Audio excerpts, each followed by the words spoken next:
back, adventurers. My name is Eli, the Game Master, and this is A Good Day to Die. Last we left off, the group had started making their way through the verdant plains after helping the Catfolk, gypsy band that they had come across. Making their way through the plains, they heard about a ferry that would be able to take them from point A to point B to the northernmost part of the verdant plains and just on the outskirts of the forest that surrounds the Great Tree. After getting to the stopping point of the ferry, they discovered that it was a traveling tavern on the back of a Titanic tortoise. Getting on the back of the Titanic tortoise, they discovered that the name of the tavern was the Tipsy Tortoise Tavern, run by a dwarf and several of his motley crew. There, they played some games, made some friends, got in a fight with a gnoll, almost died, and decided to bed down for the night, only to be visited by a terrifying, nightmarish figure in the middle of the night and awoken to a gnoll raid. The group had fended off the gnolls that had crept into their rooms and made their way downstairs to find out that there is a barroom brawl. Man, your alliteration is on point. Yeah, if I didn't stutter through half of it. And we are going to pick it up there with the group heading downstairs and a little battle music to set the mood. Yes. So as you head down the stairs, you see Elzaram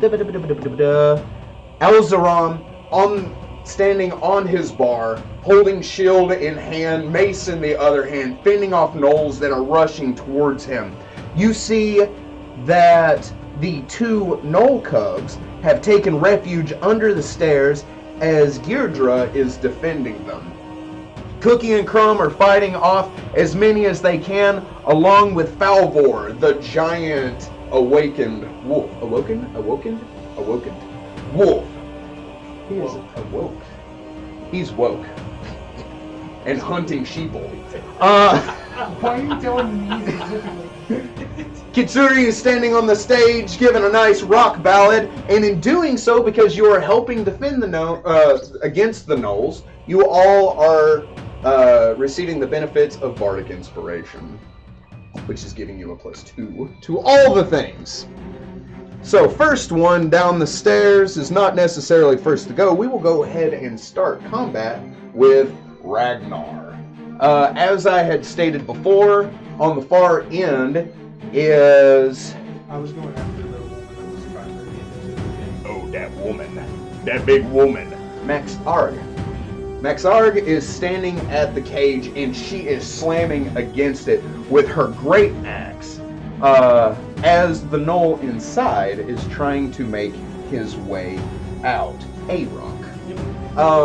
To give you kind of an idea of how this is all going to play out, you are going to be effectively fighting troops yet again. Everything is going to be difficult terrain. You're going to be moving half speeds under normal conditions, and perception is going to be limited to 10 feet. Anything past that, you'll start taking negatives. But because you were on a vantage point on the stairs, you did get to see the lay of the land before entering into the fray. As long as you were on the stairs, you were not in direct combat until stated otherwise. So, Ragnar. They got full sprint torture. All right. It's 40 movement speed normal, so half of that. Right. Sure.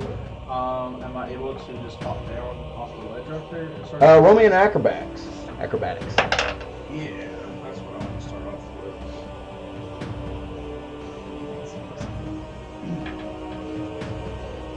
That face he makes is filling me with confidence. 18. But yeah, you're fine. I rolled a 4. Shabam! That's why I was like... because you did that so gracefully, I will count that as only 5 feet of your total movement speed. You have 5, 10, 15, 20, 25, 30, 35, 40. That's double movement. And so you're moving the full, and you're moving double moving? So 80? Yes. Yeah. 5, 10, 15, 20, 25, 30, 35, 40, 45, 50, 55, 60, 65, 70, 75, 80. Nice. Do you take any other actions? As I'm running up there, I just pull my axe off, running up to her. Okay. Do it. Oh. And Zarek. Okay. By the way, Delaney is not here right now. We're waiting for him to show up. He is our normal tech guy, but our man Berta is taking over for now. We're not sure when he'll show up, but he is going to arrive at some point tonight. And Zarek, what are you doing? I'm gonna slap myself and cast Bear's Endurance. Oh. Or just slap you. Gave you a handprint. So, that's my standard action. I could slap you and give you Bear's Embrace. And you say that the whole area is just enemies. Yes. Yeah. So I am. Because of the chaos and everything, I'm treating it as difficult terrain. Yeah. I'm not getting into that right now. So that is going to be my turn. Is just casting that. However, Rayado is going to jump in and attack literally whatever is closest. Would you like him to jump over the rail, or would you like him to run down the You stairs? can just run down the stairs Okay. and attack whoever comes first. All right. Roll me that delicious attack.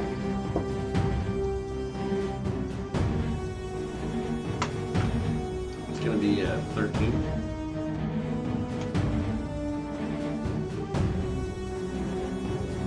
$13 will not strike your opponent. Okay, that'll be it. So Rayado runs down the stairs, and in doing so, he's just kind of overwhelmed of everything that's going on. He spins in place, his feathers outstretched as he gives that hideous shrieking noise that only a reptile bird can. Max Arg goes to strike the cage. As you run up, Ragnar, she stops. She looks down at you and she says, "What are you doing here?" She asks. Ask the same of you. "Rescuing my mate," she says. "Did you do this?" "Yes." No. No! And I stop. And just like, not really like talking to her clearly anymore. She's going to roll sense motive. I would like for you to come up with a DC on what to determine what just happened, or if she sees you as a combatant. Okay. Naughty naughty. Remember that. Luckily for her, He can also do. she's just made of sense motive. Oh, that's good. I feel like that's a lot. 20 even. Yes. You will see black creep in through his eyes whenever he says yes, and in a different voice, as if something else was really talking. Not Ragnar. So, but she has discerned that that's not you. Correct. Okay. She tilts her head looking at you. She is then going to hold her turn because she's unsure of what to do next, not attacking Ragnar and not trying to free her mate, as she is unsure if you're here to help or hinder. Damon. I'm trying to get a read of the It's a ballroom blitz. Yes. I was wondering. sense motive on who might need help. Like which of the inhabitants of the tavern needs the most help. Okay. Definitely.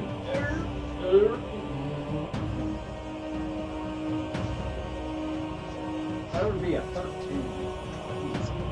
Yeah, it's rough and all the melee. So, with 13, you do not see Girdra along with the Gnoll Cubs under the stairs. They are the most helpless combatants. But the one that you do see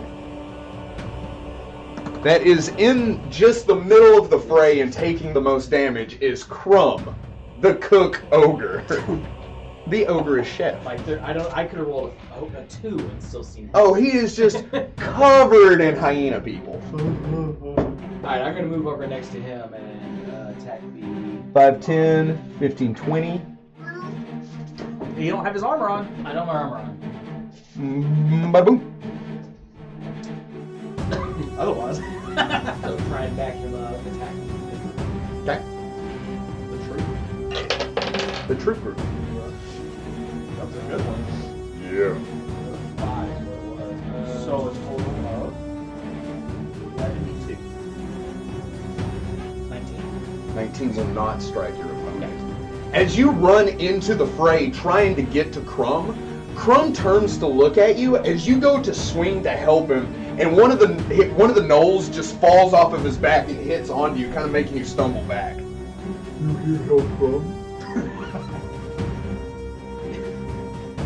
I'll watch your back. There's no one back. Your back just got hit 3 times. Nothing's working.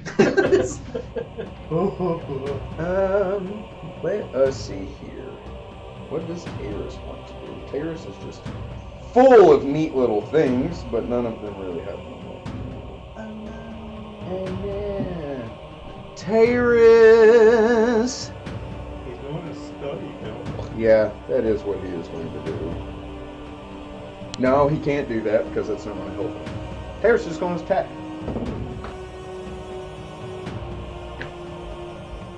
I know what's up. I know what's going on. That will strike his opponent. That will not.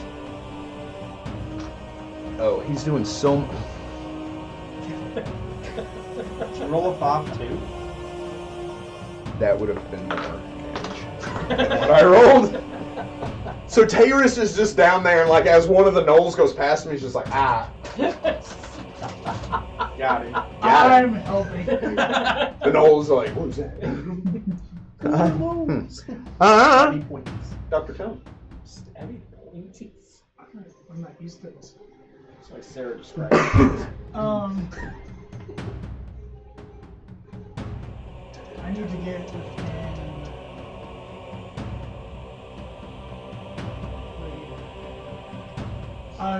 Can I do a perception to see if there's any other than her? Is there any other gnolls that look like they may be in some sort of like leadership or in charge?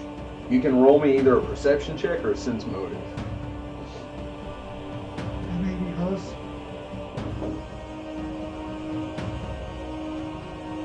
I will roll a perception because it's too much. 21. Scanning the room, most all of them look like typical raiders. The only one that has any real discernible like armor, magical items, is larger than most of the other ones would be her.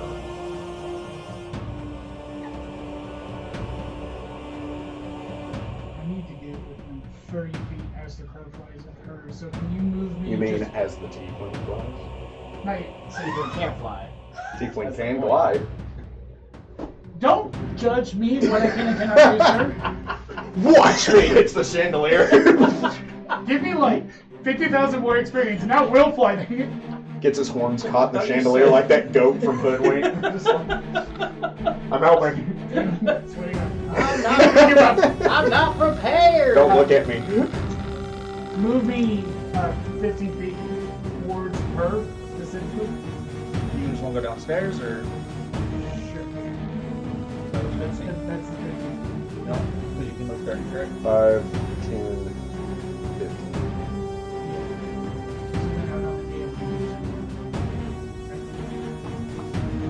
Okay. Sure. 10 more under regular circumstances, or 10 more, 2 squares under Yeah. difficult 10 more with difficult terrain. Okay.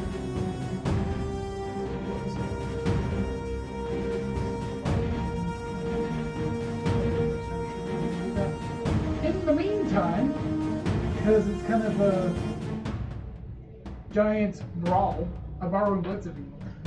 Channel negative energy, targeting specifically gnolls, because I have both of those feats. Neat.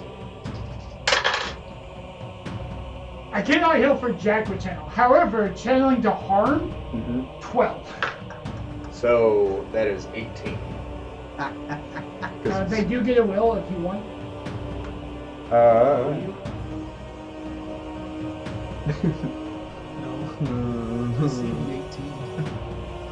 Usually a big number doesn't help them. Does a 5 save? No. So close. You're like 4 of those off, buddy. You channel out. They all shriek in pain as they're kind of like confused by why hurt just happened out of And nowhere. I will sort of yell out, can we please stop for like 10 seconds? Roll me a diplomacy or an intimidate. Diplomacy. 24. 24 on diplomacy. So as you raise your wrist, the black links on your wrist glow. You shoot out, and because it washes over so many of them, they all take a moment from combat as you make your demand, right? For 1 round, as of now, they all stop. They will not attack you on this round unless attacked. As they kind of stumble and they look at you, the room kind of falls relatively quiet. With the exception of Kitsuri, who like keeps playing and he like changes tone and he's like, Because I wouldn't have had my surgeon shirt on or anything, so they see all the scarration and the malformity in my chest. They all kind of shift and turn. Plus side, combat has stopped for now. Negative side, they're all looking at you. That's fine. What you're saying is. Oh yeah, and they go after you, but because you stopped everything, you all don't get that automatic damage. Woo! Well, Neat. So the room has kind of stopped. Crumb has just got one of the gnolls, and he's like, and he stopped, and the gnoll's like, please help. Top of the round, Ragnar. Did you go? Yeah, you went. I was like, Yeah, he endured bear. I was like, I thought Erdo was last. I was like, that's just a weird guy. No, his bird raptor did things. So do I know her? Try. Just to clarify, do I know her? Yeah, you've met her. She was the gnoll that stopped us as we got into the road camp after the sewers. Yeah, in the Pirates Cove. She was Meryl's muscle. Same, no. Shane's like, if you say so. In his defense, I had to be rewatching the episode to be like, oh, that's who the... She was kind of a minor character along with a dozen other characters that I threw in. So, I was trying to yes. remember. My Yes. sister was there. She was not a minor I was character. very distracted. Which one? I went kind of my sister. A lot of brothers. One sister.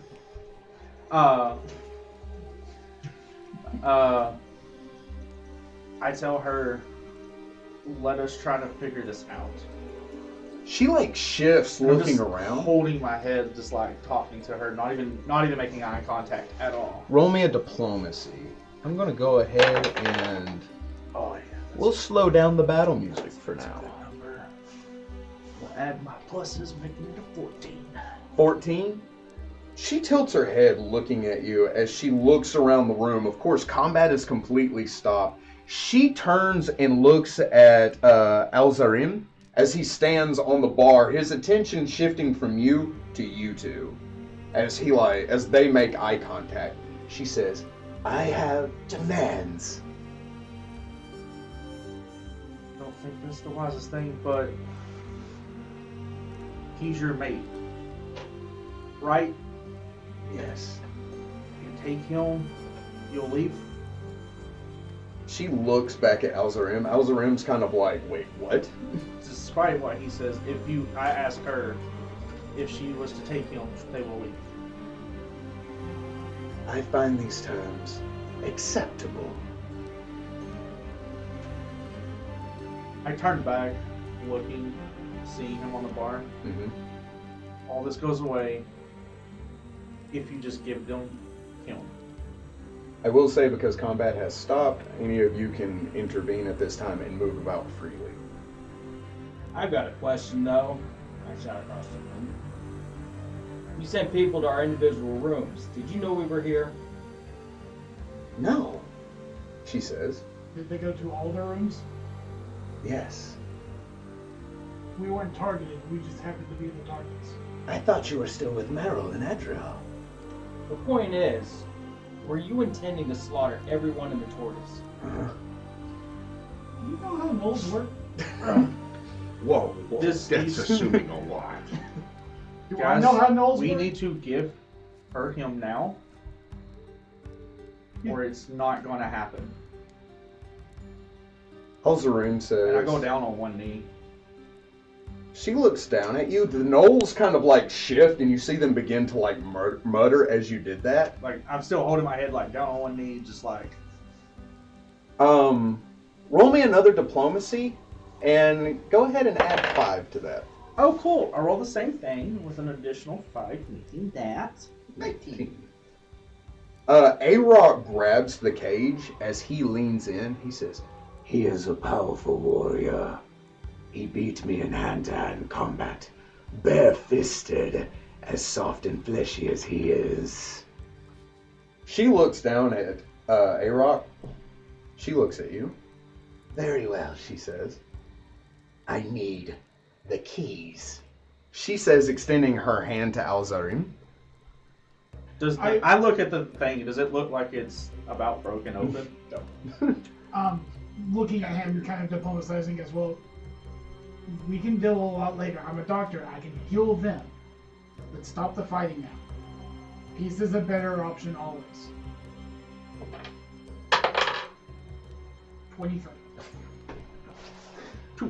So it looks as if if you'd given them the moment, he would have protested this. But because both of you are just like, we know what you're gonna say, hyenas are not a good bet. It kind of shifts around. I just scream now, like unbearable pain seems like it's coming over me, and both hands are now grasping my head. He steps off the bar. He starts wading through the knolls, like that scene in The Lion King when Sarabi is like walking over to Scar. I will also approach Ragnar. Sing Ragnar with that.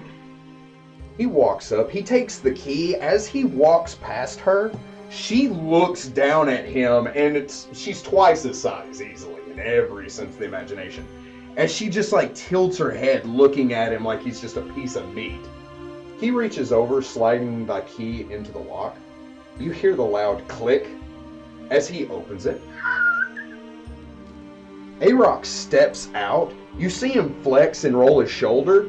Immediately after he does that, you see her bite the nape of his neck. He cries out in pain as she forces him down to one knee. How could you be captured? She disciplines him as he like protects his head. She says, I will deal with you when we leave. She looks up at the rest of you. Now, a deal is a deal, she says. We will leave in peace. She looks at Alzarim, who like clearly knows that he's outmatched and outnumbered, even with his hired hand. I nudge Crumb. Drop him. He drops his weapon. The Gnoll. Oh.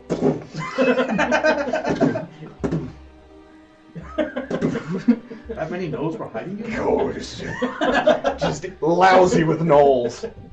He's gonna have to get a good shampoo and a comb. Lord. Just keeps going. The viewers are like, get on with it. Anyway. Hey! You're in good spot. Come in. I just time with Gearter the whole time. You just did what? I just time with Gearter the whole time. Ah. Very good. You'll never believe this. Ragnar spearheaded a diplomacy. Yeah, I was listening. Oh, nice. Yeah, he's on. So you know what? That's right. Nice. Thanks, Spartan. After biting the nape of his neck and forcing him into a submissive position, the gnolls begin to kind of gather their stuff and begin to shift and walk away. Does he look over at me whenever she has him down? Oh, yeah. Eyes being fully black. Those are yours. Yeah, I brought those from Michigan for you. Yes. Yes. Oh. Yes. I see. Eyes being fully black while still holding onto my head. It's like I just lean over and just cackle. Yeah. And then I just no, and just like try to hold it in still. He tilts his head looking at you. It seems like, even though she is clearly the alpha, it seems like he is a little brighter than the average gnoll. And looking at you, you can see like this malicious intelligence, like he's trying to figure you out. I want to come up and just like, since you're on your knee, I just like put my hand on your shoulder and just like, That kind of was just be there. my intent. Leave. Now, please. Damon is very tensed up right now. The gnolls begin to shift and walk out. Alzarim, all of what's left of the guests, and his staff shift to one side of the bar. They begin to exit out, not through the front door, but through the busted out windows. As if they're like, this is where we came in, this is where we shall leave. She picks up A-Rock, moves him over to the window, and shoves him out. As she stops for a moment, she turns and looks. She sees that you're kind of in the throes of this moment, right? Because you two are the nearest ones standing there. She says, before I go, I have a question. Meryl and Adriel, where are they? Hopefully safe. We haven't seen them since the attack on Dreamlord. Somewhere safe with people that need to stay safe. Good. Unless Meryl did something stupid. I trust her more than I trust anyone here. I give her a knowing nod, of course. She shoves A-Rock and she says, that includes you. She squeezes through the window. Is it Megara? Do what? What was her name? The Gnoll. Blah, blah, blah, blah. It's not That's Megara. not it. Maxara. And Maxara. Next time the front door might be a better option. I give her a knowing smile. Ah, they'll never expect it.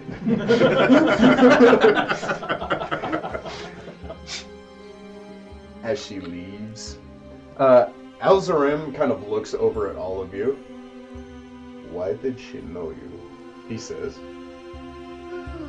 Troubles in Dreamport. Can we gather the injured and the sick? Yes, that is a good idea.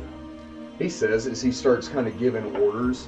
The rest of the crew, Crumb begins to walk over and gently lift people. Despite being an ogre and looking at him and be like, these hands only destroy, he is surprisingly gentle as he walks people over and begins helping them into a very comfortable line next to the bar. Activating my eyes, I can see who's dead, who's critically injured, who's, stages of where their health is at. Go roll me a percentile. I don't like While that. he's doing that, I'm also going door to door to every single list check to see if there's any survivors. Roll me a d12. I don't know. 70 even. 70 even? Okay. 5. 5. As you're going from room to room and checking, there are 5 patrons that or customers that have been slain, either in their sleep or in the throes of a struggle. Generally, overall, everybody is sitting at that 70 percentile mark. So those that are alive aren't critically wounded and have put up the best fight. So it seems like anybody that could fight have survived. But I almost immediately this person is dead. This person is dead. It's almost like a cold at first, but if I ever go to deal with someone, there's a bedside manners kind of a situation where I'm suddenly talking to them and being nice. Mm-hmm. I will What's channel. that like? It's weird. Double 6 is a versatile negative energy. 3 for positive healing. This is some bull crap. Oh, You that's must be black chain dominant, huh? He's a lefty, what can I say? No, we right-handed. So what's happening with what year is she right now? That's who Damon's watching. Damon's watching Ragnar. He's just down on the ground until they wind up leaving, and Manzarek puts his hand on my shoulder. He seems to calm down a lot more.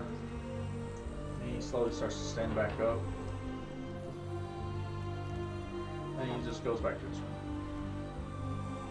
Without saying anything. Taurus kind of watches you walk away. He turns and looks at the rest of you. I do have a few inquiries for you, gentlemen. I think Alzarin is onto something. I'd like to ask you why and how you don't know. She's our best friend. I suddenly it dawned on me. I am going to go put my shirt back on. Oh, don't go out of your way for me. I've seen it all before. Give me but a moment. We've I do met that. before under other circumstances. In the A court. little more friendly, but not terribly friendly. A little more friendly, as I say, crawling out from under the table. She's trying to murder us on multiple occasions. She Threatened? threatened in a playful way. I don't think she was ever murderous. And would I be correct in assuming that these friendlier circumstances that you're talking about is in the court of the High Mayor of Drimport? No.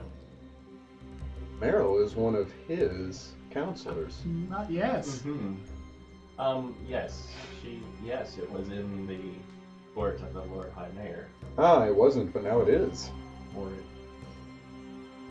He taps the amber ball on the top of Stop his... while you're ahead. I don't Never. know. I don't know what you know. Well, gentlemen, I think the fact of the matter is that you've diffused the situation, have rescued these people, are an A-plus doctor, I might add, and I bid you all a good evening. I'm going to retire to my room until tomorrow. I've it never is been how the Black complimented Brigade before. do. I'm gonna help him. If anybody would like to sense motive, you may.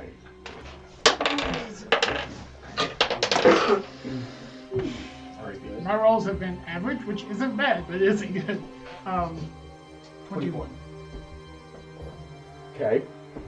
Anybody else? Nah, I'm good. Nowhere close to that. Not even really. So you two get the strong feeling that he suspects something and knows that digging isn't going to get him anywhere. It seems he has gleaned all he needs to know off of your response when he asks that question and knows more than he's letting on. As And he who goes. the wink wink is for information. Yeah, Ragnar. I mean, I'm kind of a spearheader here, so You have I an axe. spearhead things, and I use a spear. I don't ever use a spear. You have an axe. Is it accent? You're an axe head. I'm an axe head spear guy. I just Better axe head. Better axe head. Do you than remember axe Axel? hole. Yeah, that's what I said. Yeah, that's what you said. Damien's gonna help clean up and then go back to bed. I didn't want Theris to know that Merrill is in the Pirates Cove. Why? This he believes her to be part of Lord Mayor Hawthorne's council. So I didn't want to besmirch her reputation. Because she also said, "Don't tell nobody." She didn't say that to us, did she? Yeah, she did. Yep. Oh wait, yeah, no, she 100%. Yeah.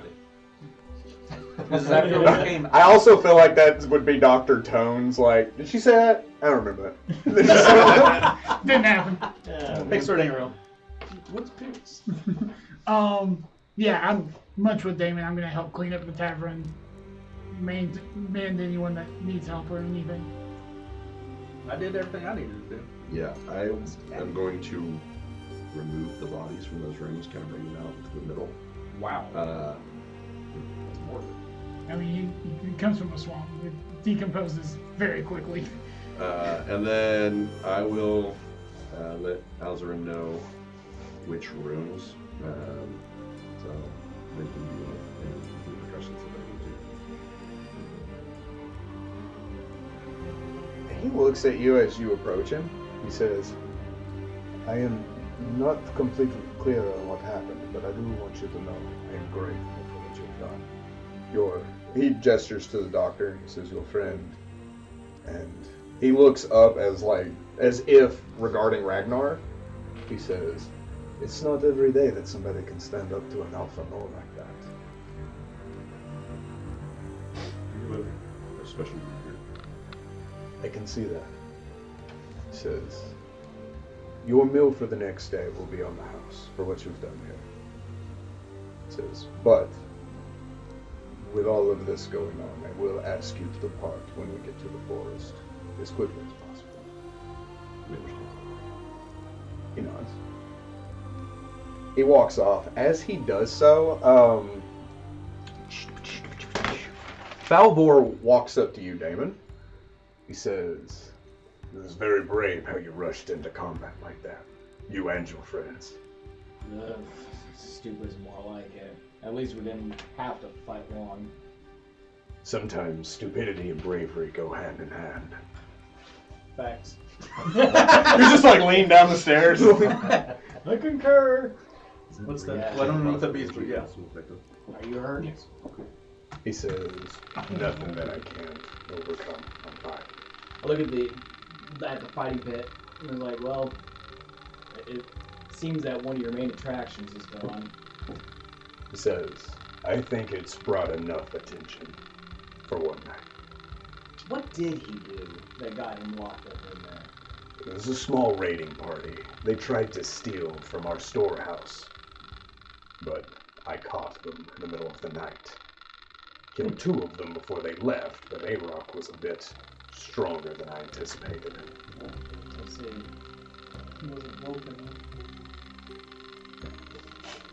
You're in your room. Sorry. He made your bed. He's asleep. I am. Well, it seems like he's going to get the tongue lashing of his life when he gets back to the den. I don't think it's going to be with the tongue. You're in your room. I'm not in the room. I'm specifically not in the room. Crumb picks you up. You're in your room. Just through the floorboard. He just comes up to a knothole in your room. Look. But it's nice to help out sometimes. At the very least, the place is still standing. And we appreciate you for all you've done. What was that sound? Yes, it was. Sick people. Is it just coughing? Yeah. Alright, so like I said, Damon's gonna pitch in to help set tables back upright, put a sheet over the hole, whatever, and then he's gonna go back to bed. Crumb looks down at you. Can you help Crumb? Do what? Cookie, like, is on his shoulder. She, like, crawls up. Crumb's been stabbed. A lot. Oh! Poor guy. Luckily, I finished. Oh. My skills are specifically not for ogres. No. What? Yeah.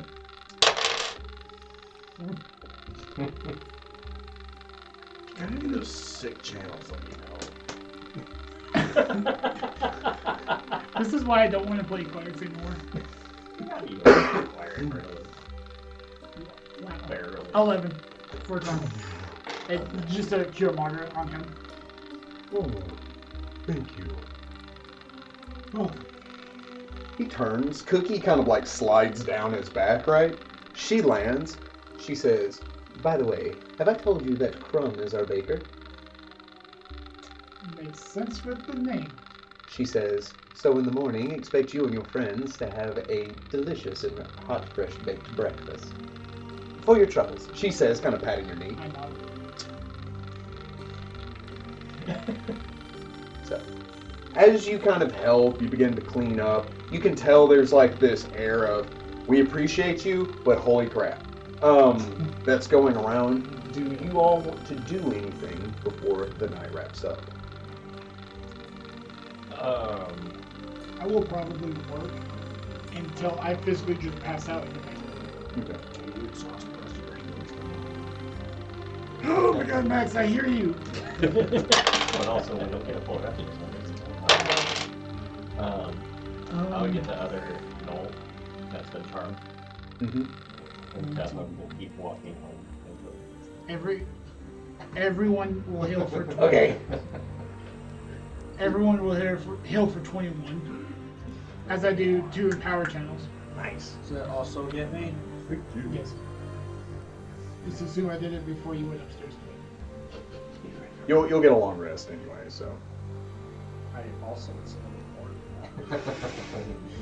I was punched a lot. It was hit by his axe. My axe. And you, sorry.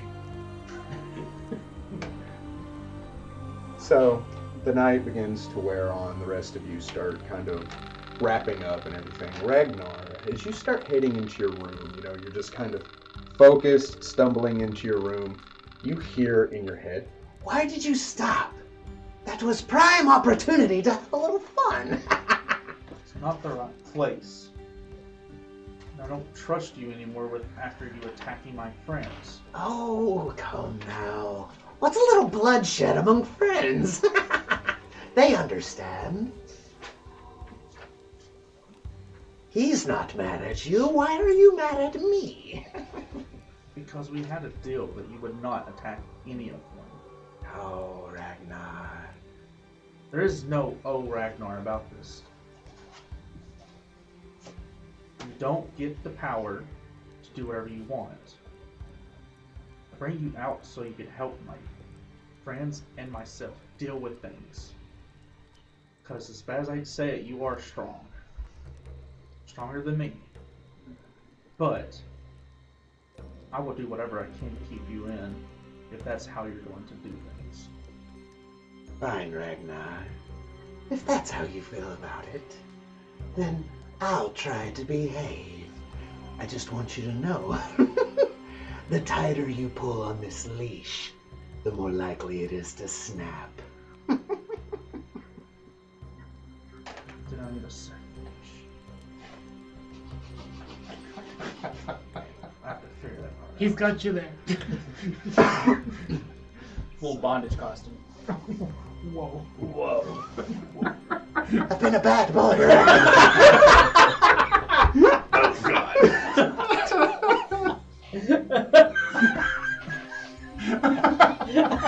I was told today, you're allowed to keep things to yourself. You know that. That's a thing someone told me. Anyway. Imagine that. We get told that on the daily too. So, if anything else, I go to my room, gather a pillow, some blankets, and I walk over to Damon's room and sneak in and sleep under his bed. Sounds good. I'm looking at With negatives because you're asleep. 34. nailed it. He's in bed with me. He just curled up right next to me. He's like, "Oh, you're warm." Little spin. Damon is your pillow. What's that video where he's like, "What are you doing in my bed? I had a nightmare." You're not 12. Get out of my bed. I'm 13. There was a really weird power dynamic with me sleeping on the floor that I wasn't comfortable with. Yeah. Me and Robbie talked it out. The visitor, not the Gnoll, but the shadow thing. That's what Yes, but we don't know about that. I know. It's like you hid the whole time. The only thing you know about is the attack. Anyway. The night wears on. The gentle swaying of the tortoise walking across the verdant plains gently rocks you all back to sleep. Elzarim and his crew spend a good portion of the night cleaning up, but not as long as they would have to without your help. The next morning, I would assume you all slept in to get that solid 8 hours of sleep that you so mechanically desperately need. Go ahead, hit that button, get it all back together. Woo! Damon, you wake up the next morning, and you kind of do this kind of... As there is a ferret curled up on your chest, just physically improbable about how it rolls itself into a ball, and it's just there. I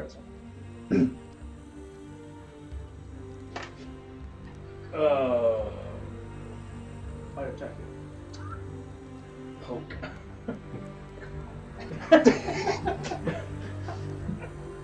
Get up. I know, I've seen them when they're sleeping. Just jelly bones this ferret.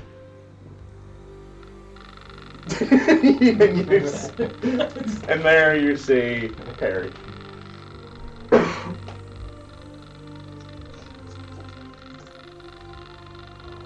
I push him out of the bed. You're awake, Perry. I drop his ferret on top of him. Hey, Robbie. You have a room. He just spills into the bag. What are you doing in here? Well, we got In my bed. adjacent With the carpet shark. Listen. Listen, we got attacked last That night. exists in that world. Alright? We got attacked last night. It was kind of scary a little bit. I just want to be in here just in case you needed help. I had to protect you or something. Go back to your room. Roll me sense motive down. 10. That's an appropriate response. Pretty sure it's daylight now. Yeah. Breakfast? You're lucky I sleep with pants on. You weren't. Wow. Just kidding. Normally I sleep with pants on. Oh, no. No. It did state we had nothing on. Yes. Mechanically, I'm nude. Are you hurt? Physically, no. What does that mean? I'm good. Mentally scarred. Okay. Mentally scarred. Go back to your room. I'm gonna go get breakfast. Good idea. Yes, absolutely. Get breakfast. Take the fuzzy banana with you. Like I try and turn over and go back to Are sleep. you talking about Robbie? A little bit more. Yes. Ragnar's in there. Ah! He's on the other side.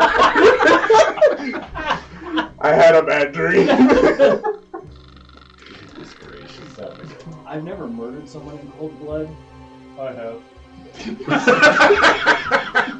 I'm gonna teach you some things if you don't get out of my bed. Ooh, I'm here for learning. Somebody's grumpy in the morning.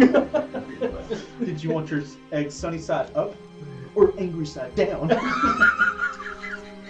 don't know what's happening anymore. That's so good. Angry side. Next time I go to a Waffle House, that is. Signed up. Oh yes, please. Oh. However you think that is how I want it. Oh man, that's funny. Just ketchup on top of it. You all head downstairs. You all take your seats, just kind of getting your stuff together, getting your faculties collected. Once again, everyone comes up to you to thank you in some form or fashion, with the exception of Kitsuri, the bard, who doesn't seem to take the time to speak with any of you. They are not even downstairs yet.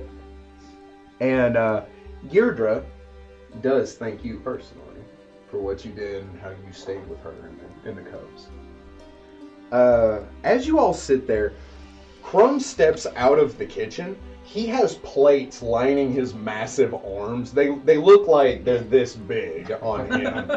As he walks out, Cookie steps out and looks over at all of you and says, Crumb insisted he give you these personally.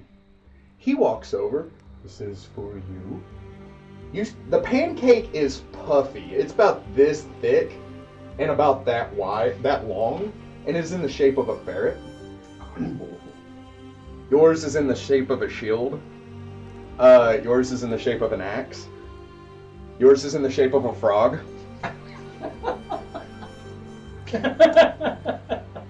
And it seems that he has cooked 3 individual pancakes and somehow interlocked them like a chain. He picks up a barrel. He starts pouring in so you win as it starts to like.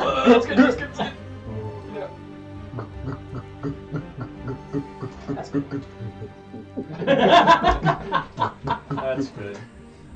I don't know what this is. It's syrup. It's good. I'm good, thank you. Oh, you're weird. I take some of his syrup, just pour it on the line. You just take Oh, it. it's sticky.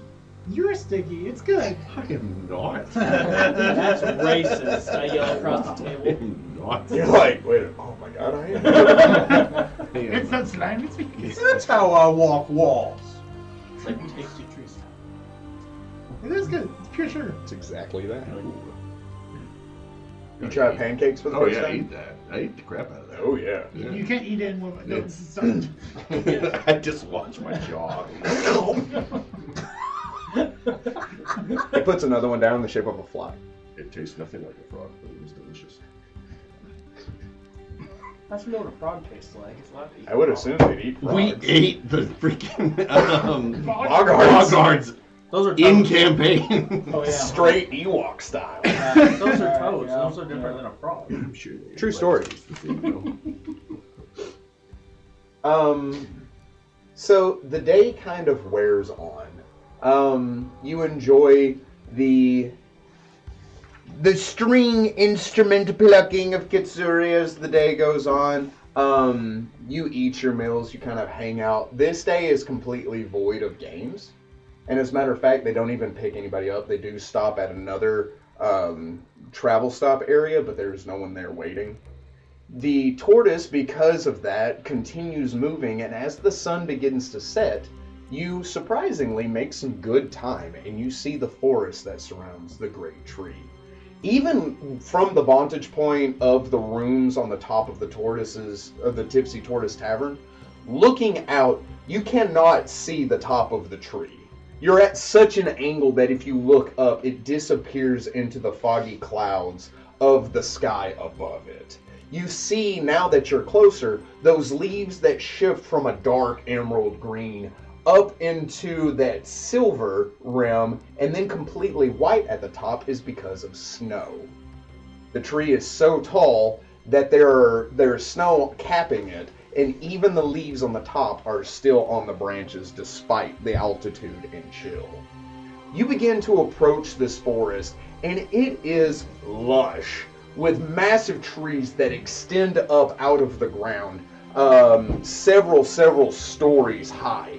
And even as the tortoise approaches it, you can see that the trees are taller than the Tipsy Tortoise Tavern.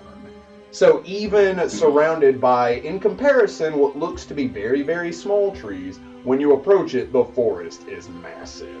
Where you are used to mangrove and thick canopy, these are more deciduous trees that rise up with thick, hardy bark and long limbs that extend out with heavy, waxy kind of leaves. As the tortoise walks up, Alzarim goes up to the very top of it. Reaching over, he begins to pull in the pole. And from where you are now, you can see what's dangling off the end of that pole is a plump red strawberry. Just one. It's about this big. And it comes in and it kind of against the tortoise's face, which is just like, and it, and then it's just like, and the string breaks as he pulls in the pole. The tortoise begins to kind of munch before it shifts over to the tree, reaches over and just rends one of the limbs off of the tree, and it begins to kind of graze and feed. He walks over to the door, opening it as he extends out the rope ladder that drops all the way down to the ground as Zir and Zith begin to kind of prepare the docking area for all of you to disembark. Tortoises, trees. I hope not all the wildlife here is absolutely gargantuan. I said as I start to mutter as I start to climb down. Have a good day, thank you. Oh, thank you. Your hospitality was very generous. They called us generous. Would I have been able? Was the alchemist one of the people that lived? No, I'm pretty old. Oh, the potions master? Yes. Can I buy 10 ingredients to make a level 1 potion? Because in the time it took us to travel that day, I would have been able to make 10 level 1 potions. Yes. You'll have to take the price of the ingredients off. Yeah. Yes. Already. That's why. But just picture him as like a small town potion seller. Yeah. No, thank him for his time. He thanks you for your patronage. Oh. Well, Deirdre. Seems I'm at my stop. I hope our paths will cross again. As do I, Perry. It was a pleasure. And thank you for showing me that it's okay to be myself sometimes. It's always okay. We'll see, she says. That's lovely. Alright. Alright, well, I'll see you. Hopefully. Be safe. Yes. you see Falvor standing at the door. As Rayado runs up, he begins to do that playful thing again, kind of shifting with his claws out. Falvor does that thing that dogs do, where he's like, he just like pats Rayado on the head. Rayado comes as he's like, good lizard. Kind of just call Rayado and I just nod to him and move on. So, you all descend the rope ladder. Alzarim, once again, thanks you all, calling from the balcony, as he says, thank you again for everything that you have done. If you ever need a ride back, he says, this stop will be on our route. He says, feel free to join us once we get things a little more calmed down and cleaned up. Can we get a schedule for the future? Of course, he says. Here! He throws you a piece of paper. It says, whenever the turtle feels like it. I don't know what I expected. That was Alright, when's the next stop? I have no idea. And one last effort for magnificence. I dive off acrobatically. Roll me acrobatics. Like, see ya. Do it! Roll a 1. You couldn't be that lucky. Oh, no. 33. I don't do that. Is there a limit on height that you can jump from where it doesn't work anymore? I don't think so. Double check that for me. But you jump off doing your thing, you kind of fall backwards gracefully. As you fall, you flip, turning right side up and landing. I just sort of walk up and he's like, hey, wait, no. Oh, right. The Cannonball. no, Ragnar, you can't. Oh. Really, he can just. By the way, Zir and Zith, the siblings, their names aren't spelled the same. I think I've already said that. Anyway, they pull up the rope ladder. The tortoise, chewing on the trees, he just lets it graze for a time. So even though you're ready to leave and start heading towards the great tree, the turtle takes the time to just hang out for a minute. I'm using turtle and tortoise interchangeably. I know the difference. However, this forest is so massive that you're probably still a full day away, and it is starting to get dark within the next few hours from the great tree. This place makes me feel tiny. Yeah, well, let's start camp. Do I recognize where we're at? Like, I've been here once before. Yes. But would I recognize where we're at? I assume I came in from a different route, so I'm not sure. You do recognize where you're at, and you do know how to get to the Druid Temple from where you are. Okay. Because the Druid Temple, like, in relevance to everything, there are whole towns within this forest around the base of the great tree. And so one structure, large as it is a very small area. So even if you walk towards the great tree, it's like walking to the base of a mountain. Where you end up is like, oh, we're here, where here are we? But you do know where to go if you roll me a knowledge geography. You potentially. Mary, did you know? I hope so. 18? With an 18, you do have a good inkling of where to go. So, because you have been there before, did you factor in any bonuses that you get from the terrain that you're in? No. No? So I guess it would be... Do you get any? Not for knowledge, no. I get them for other things, but not for knowledge. Okay. You do have a good idea of what direction to head into, and so I assume you begin leading the group. Something that you notice is there's very little, like, underbrush. There are no thistles, there are no thorns, there are no briars, nothing like, no kind of irritating or venomous or stabby little plants as you begin to make your way through this forest. I would allow anybody that would like to roll me a knowledge nature.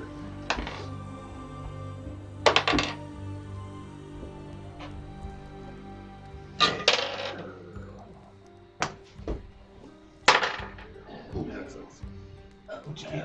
16. I got 29. I rolled a 2. Nice! Got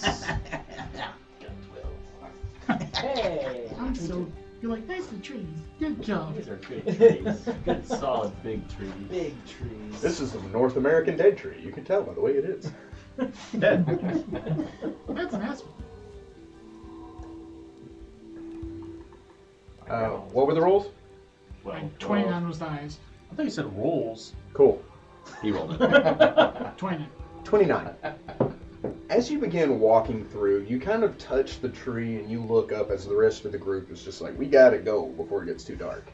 Something you realize, there's no variation in these trees. They are all the same species of tree. Another thing, looking at the leaves, they look to be a cross between like a white oak and a ginkgo tree, with that kind of mermaid-like tail that fans out, but in 3 different areas. It's a tree that you've never seen out in the wild before, and it leads you to believe that all of these trees are the same organism, that they sprout out from the same root system of the great tree. Roots speak out, grow a tree, grows roots, speaks up. That is exactly correct. Do it. He made a tree joke. Do share! Yeah, Leaf. As you head through the forest, Oh, you're barking up the wrong tree here, buddy. Ah, gosh. we need to attack the root of the problem. Oh, my joke's not funny. So anyway, as You are trunk on power. It's I'm not gonna rip funny you limb anymore. from limb. Oh no. I'm never probably literally limbo. As you begin to head through the forest, there's a. Go ahead and roll me a sense motive. Where were you last week? I will give you a +2 to that. It don't matter. Okay. All of us? Nah. No, just Menzer. 27. Yeah, he's got it. Yeah. 17. 27. And you two not. I mean, 13. You know. Okay. So something you 3 notice as you begin heading into the woods is that it is surprisingly quiet. There are animal noises, but not as many as you would imagine. You don't hear the chirping of very many birds, the rustling of very many creatures in the underbrush. Like, it seems sparse, almost as if something's around that's making them quiet. Say, Chief, yeah, your last time coming up here, was it this quiet? I assume I would notice it at this point. After you listen, no, it wasn't this quiet last time. No, the forest was full of life. Could be the giant doors. I think it has something more to do with the missing druids, but I feel like you're being facetious. No, I was being legit. That creature that Hard to size tell just goes up and sometimes. that creature that size goes up and just rips off a branch. I'd be spooked. Acceptable. But also, wasn't this black blood in the roots? In your vision? It was. Yes and no. Stab a tree, see if it bleeds like blood. It was. It had infected the druids, not necessarily the tree itself, but they were half the tree. These trees don't look this. I was not being facetious again. Apparently that's hard to tell. I literally stab a tree, see if it bleeds. Not blood. What kind of stab? I stab a tree. Stab Just a random tree. Let's pick one at random. Pressing into the tree, your blade sinks in much easier than you'd expect. Rather than it feel like you're chopping at a tree, it feels like you've pressed into flesh. If anybody would like to roll me Knowledge the Plains, you may. Are these fey trees? Is that what's happening? Be in the Fey realm? Oh no! 18, by the way. 23? Wait, is it Fey? Because that's knowledge nature, not knowledge points. That actually is. Then Knowledge Nature. My bad. Yeah. It's higher, so 23! Screw you, buddy. It's the same. 22. 34. So, with Knowledge Nature, as you press your blade into the tree, It does seem that there is some Fey influence here. Whether you're in the Fey realm or the tree seems to be drawing from the energies of other planes, you're not sure. But a cold iron blade cuts into the trees with surprising ease. Yeah. Does it bleed black? It does not bleed black blood. The bark of the tree does not bleed black blood. Is there anything on my sword? Not really, no. Nothing on my sword? Looks fine to me, Doc. It looks fine to me. There's no black Nothing wrong blood. with It seems fine. Do all trees scream at it? I think Gnoll, you just touch them and you can feel the pain. The trees are speaking Sylvan. No, I felt the pain. Is it like touching an eucalyptus tree? Is it kind of like that, or is it? Like, is it soft? No, not to the touch.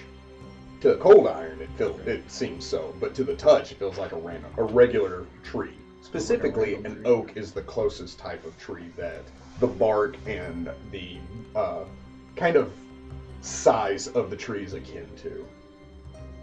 Neat. So it is almost dark. Do we set up camp? How much farther are we from? At least a day's walk. It would probably be like tomorrow evening by the time you got to the temple. Can we see through the canopy at the large tree? Periodically, yes, but not generally. Enough to keep our bearings. Yes. Okay. And plus, Manzarek seems to have a solid idea where he is. Oh yeah, he would. He's handy. He's all about monochrome trees. Something nature, something Is there a town? You said that there's several towns that enter this area. Is there a town close to where you're at? In the direction that you're heading, no. Okay. You would have to go out of your way to get to the next town. Okay. Would there be one within like an hour walk? No, the druids would not be. Okay. Then I would just be like, let's camp here. So it's as if the tavern had stopped favoring where a town is, but where you need to go is a day's walk away. Okay. I guess we may as well set it here then. Setting up camp. Alright, just set the camp. Grabbing that firewood. So, you're so good at that. Singing that stupid song about wood burning. Crackle, crackle. Are you okay? I am. Definitely not okay. I'm shaking. You know, I don't know what I was expecting. Hola.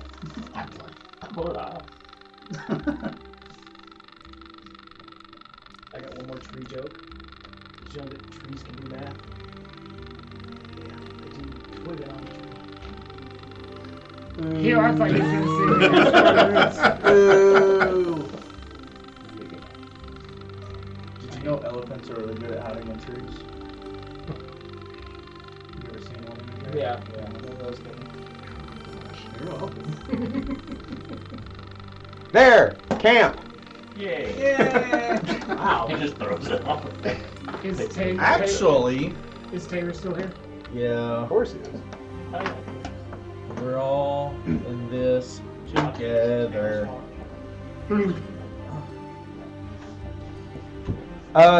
Tayrus walks several paces away from camp, reaches into his bag, produces the small little folded up square, and begins to unfold his carriage. He says, as much as I enjoyed the bed of the Tipsy Tortoise Tavern, he says, I think I'm going to prefer my carriage for the night, as you gentlemen seem to be more adept to sleeping out beneath the stars. As beautiful as that is, I prefer my creature comforts. Pleasant dreams. And to you as well, my sir. He bows. If any of you would be in need of service, I am but a knock away.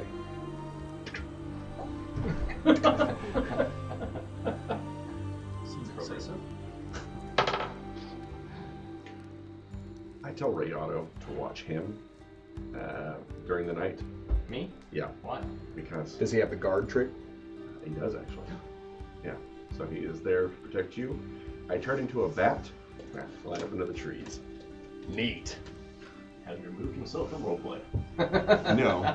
I want to be able to see anything and hear anything. I have blind sense. So, You I have have sonar blind vision. I have not. I don't have blind sight. Do you fly directly above the camp? yes. Okay. I'm going to be able to hear everything they're saying. I'm going to be able to respond. The lowest branch, directly above this kind of clearing right here, is extending over from one of the larger trees, and it's about 50 feet off the ground.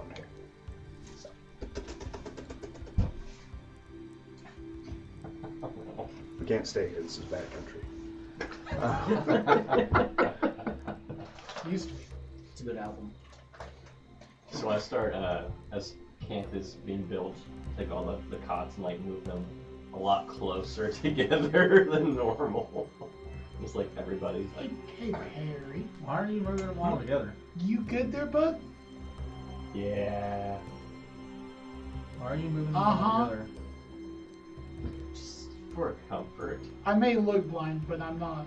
They don't know what a cuddle puddle is. Is it No, cold? they don't, dude. I don't want it. Also, I've been meaning It's to where tell ferrets you. all get together and sleep. Yeah, but you don't want to. Right. That's why we must teach them. I tried to make the cuddle puddle with Damon. He was not keen to the idea. Maybe you just need to cuddle him harder. Yeah, Hey, that's probably it. Harry, for a reference, whatever conversation you and your ferret is having, we don't know what you're saying. Well, that's weird. That's- You're a child who can cast fireballs. Let's not talk about weirdness levels here. It had never occurred to me. I can understand what he is saying when I am in wild shape. So I'm like, You can hear Robbie. yeah. So I'm like, This may be the first time you've heard him. I like fly down and I'm like, I'm sorry, do what? Like I say that in common. Like, He looks at you, right? He says, "Are you an angel?" No, it's I don't know. He looks like a ferret with wings. I'm like a really small bat. I'm not like a fruit bat. I'm like really tiny. He like slinks out and he looks at you. You see his tail bush up as he like arches his back. That's friend, not food. Friend, not food. Are you sure? Yes. I don't know if a ferret would try to eat a bat, but I would They assume. would try. That's men's area. That's men's area. I'm a. Sorry, say it. And Isn't Robbie When like you honk, you can see the world around you. It's just like Isn't Robbie like an Walk around intelligent ferret?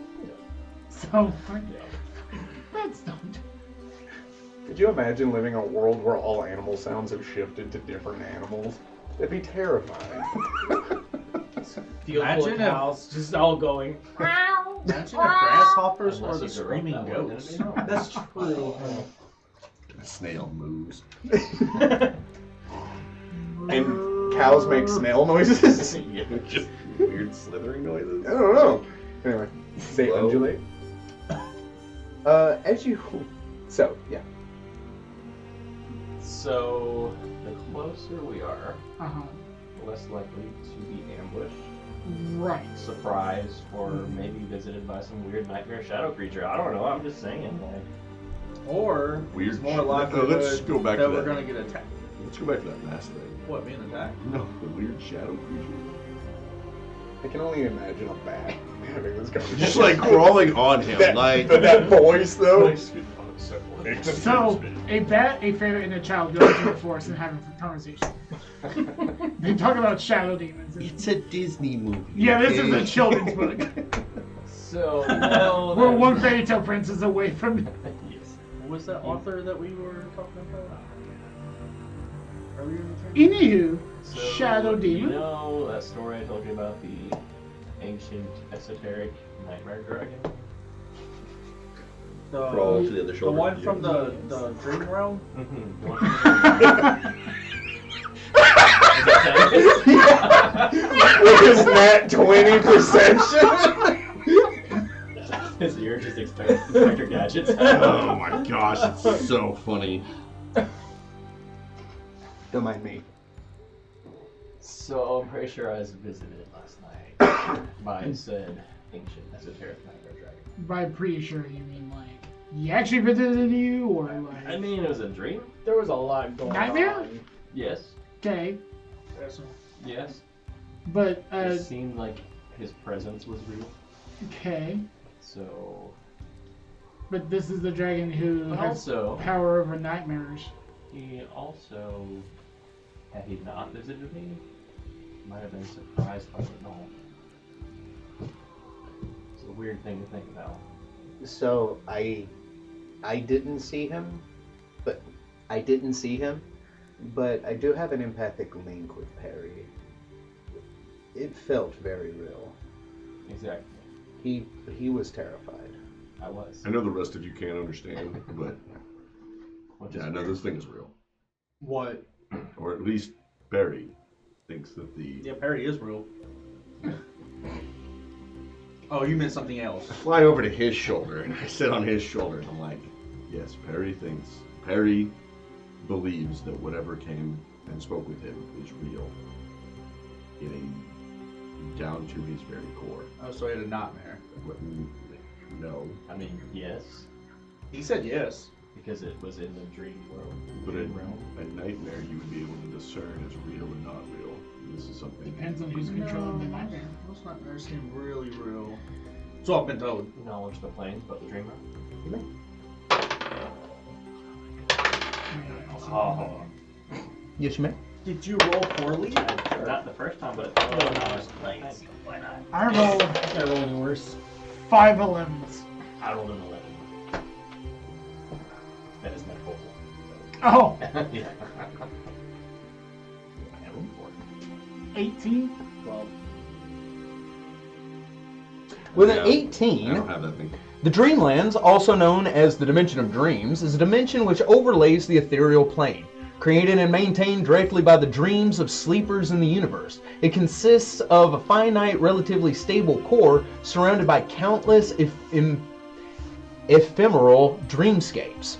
So the Dreamland is created by the dreams of creatures in the material plane. So it is limited only by the imagination and whimsy of sleeping creatures. And that includes nice, whimsical, beautiful dreams, chaotic, nonsensical dreams, and even nightmares. There are creatures that inhabit the dreamscape that aren't real. They're just figments of imagination, the equivalent of an illusion. But there are also creatures that live within the dreamscape that are very real.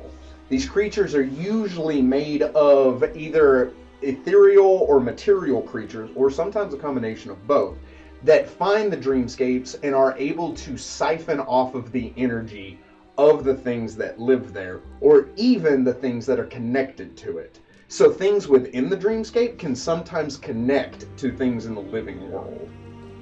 So, divulge that information. So, Almost as if I'm remembering some encyclopedia I read. so in theory, I could imagine some great, powerful thing and eat this in the dream world. Huh? In theory. That's a bit If it's of a only leap. limited by your creativity, why would Or I even be a more ancient and more esoteric planet, right? Unfortunately, it doesn't work that way. Tager says.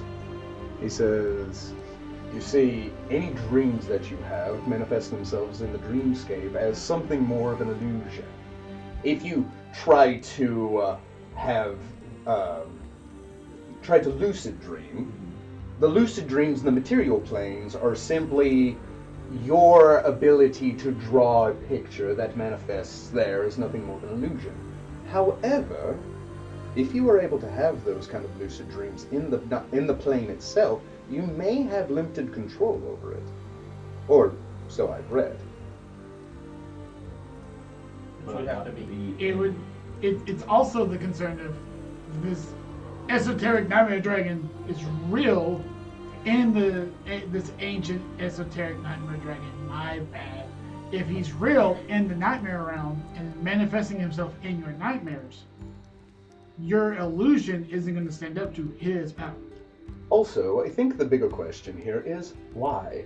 Why is there an esoteric nightmare dragon, an ancient esoteric nightmare dragon that is plaguing specifically your dreams? And his father. Your father's dreams? What did your father do to this esoteric nightmare dragon? Him and his companions tried to banish it, capture it, Why? draw it out. Why? Precisely. Me and Terrace are like standing next to each other with notes. Roll me sense motive, Perry. Maybe to like seal off one of the gates or something? That's not a thing. You're not a thing, Netflix. Oh, he knows. Terrace leans in. You look into his beady avian eyes, and you get a mixture of pain, concern, and interest as he looks at you in a way that, in the very short time that you've known him, concerns you. It's almost as if you've never seen another individual as serious as he is in this moment. What did he look like? The dragon. Yes. He was just kind of a shadowy figure. Not very discernible. Humanoid. Were there any marks? He had his eye cut open. His eye was missing, like it was gashed open.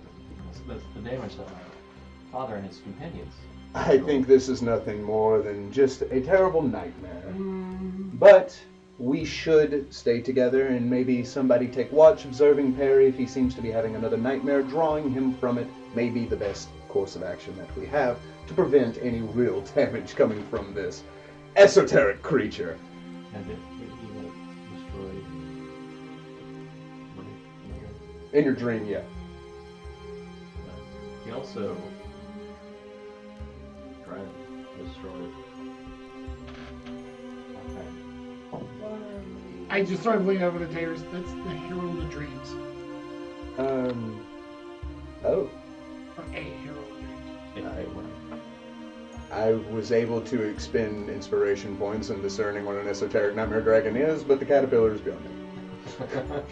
His name's Not beyond me at His level. name's Harold. Just He's a dreamer. But he's not the only one. To put that into perspective, his bonuses went from double digits to single digits in a hard way. So he wanted to know about the dragon with that. He's just kind of like, neat bug. I got a sense of motive on him. You may. 14. I have not rolled in double digits for like the last 15 rolls. So Tingus are kind of hard to read because they don't have the same facial expressions as most humanoids. And it seems because you know him as an author, as a man who speaks, who can speak his mind and make things happen with just the power of his words. It seems like he's just trying to extrapolate knowledge, as if he's trying to be helpful. Okay. Overhearing the conversation, understanding that your young companion is concerned, he simply wants to help. Okay. You know that's bullcrap. And he says, but it is getting late, the night is waning on, gentlemen. He says, I think if you stay close by the fire and by your friends, you should be fine. Even creatures from the nightmare plane can't directly affect you without powerful means of some kind, but if he hasn't hurt you already, I doubt he can. So, I bid you good night. You said he could hurt you. Like a fast motion reverse, just kind of back into his. Man, it's chilly out here. I'll take the first watch. I'll wake someone up, take the next one. I'll be from the trees if you need me. I would have got a fire going. I have spark seconds. Thank. That's my. It's fire. on there. Okay. I made you a fire. Thank you. I keep wormy clothes. I also. Robbie gets jealous and hides in the corner somewhere. I can both. The chrysalis is actually very warm. It's emanating heat. Yes. It did not do that before. Oh, so something's happening. Chemical reaction. Or What? spells. Oh, right. We're in a magic world. I also stand because I have the ring of sustenance. So Says the guy making potions. I would like all of you to roll me a perception check. Nailed it. apparently this dice knew what happened to the other dice. There we go. If we just roll it, would it be dice? If You're we trying. just I roll appreciate it. Don't they know that one's not very good? 19. 23. 28. 34. Nat 20, 34, and I feel a little upset. It got higher the whole way around. He's last. Loser.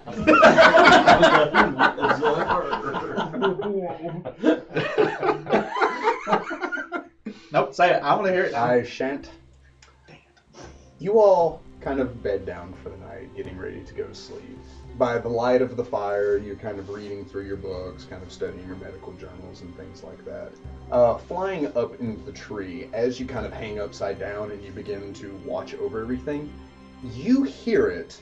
You have difficulty seeing it.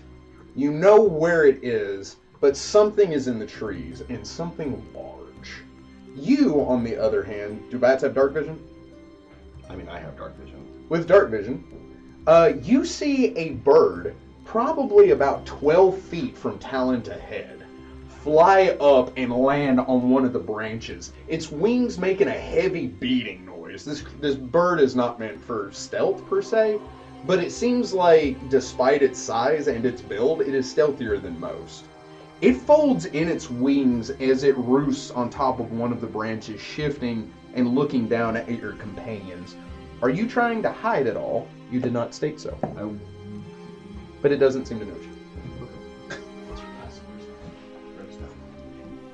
With your dark vision, it has landed in a spot where it can look down on your companions, which is close enough for you to see it.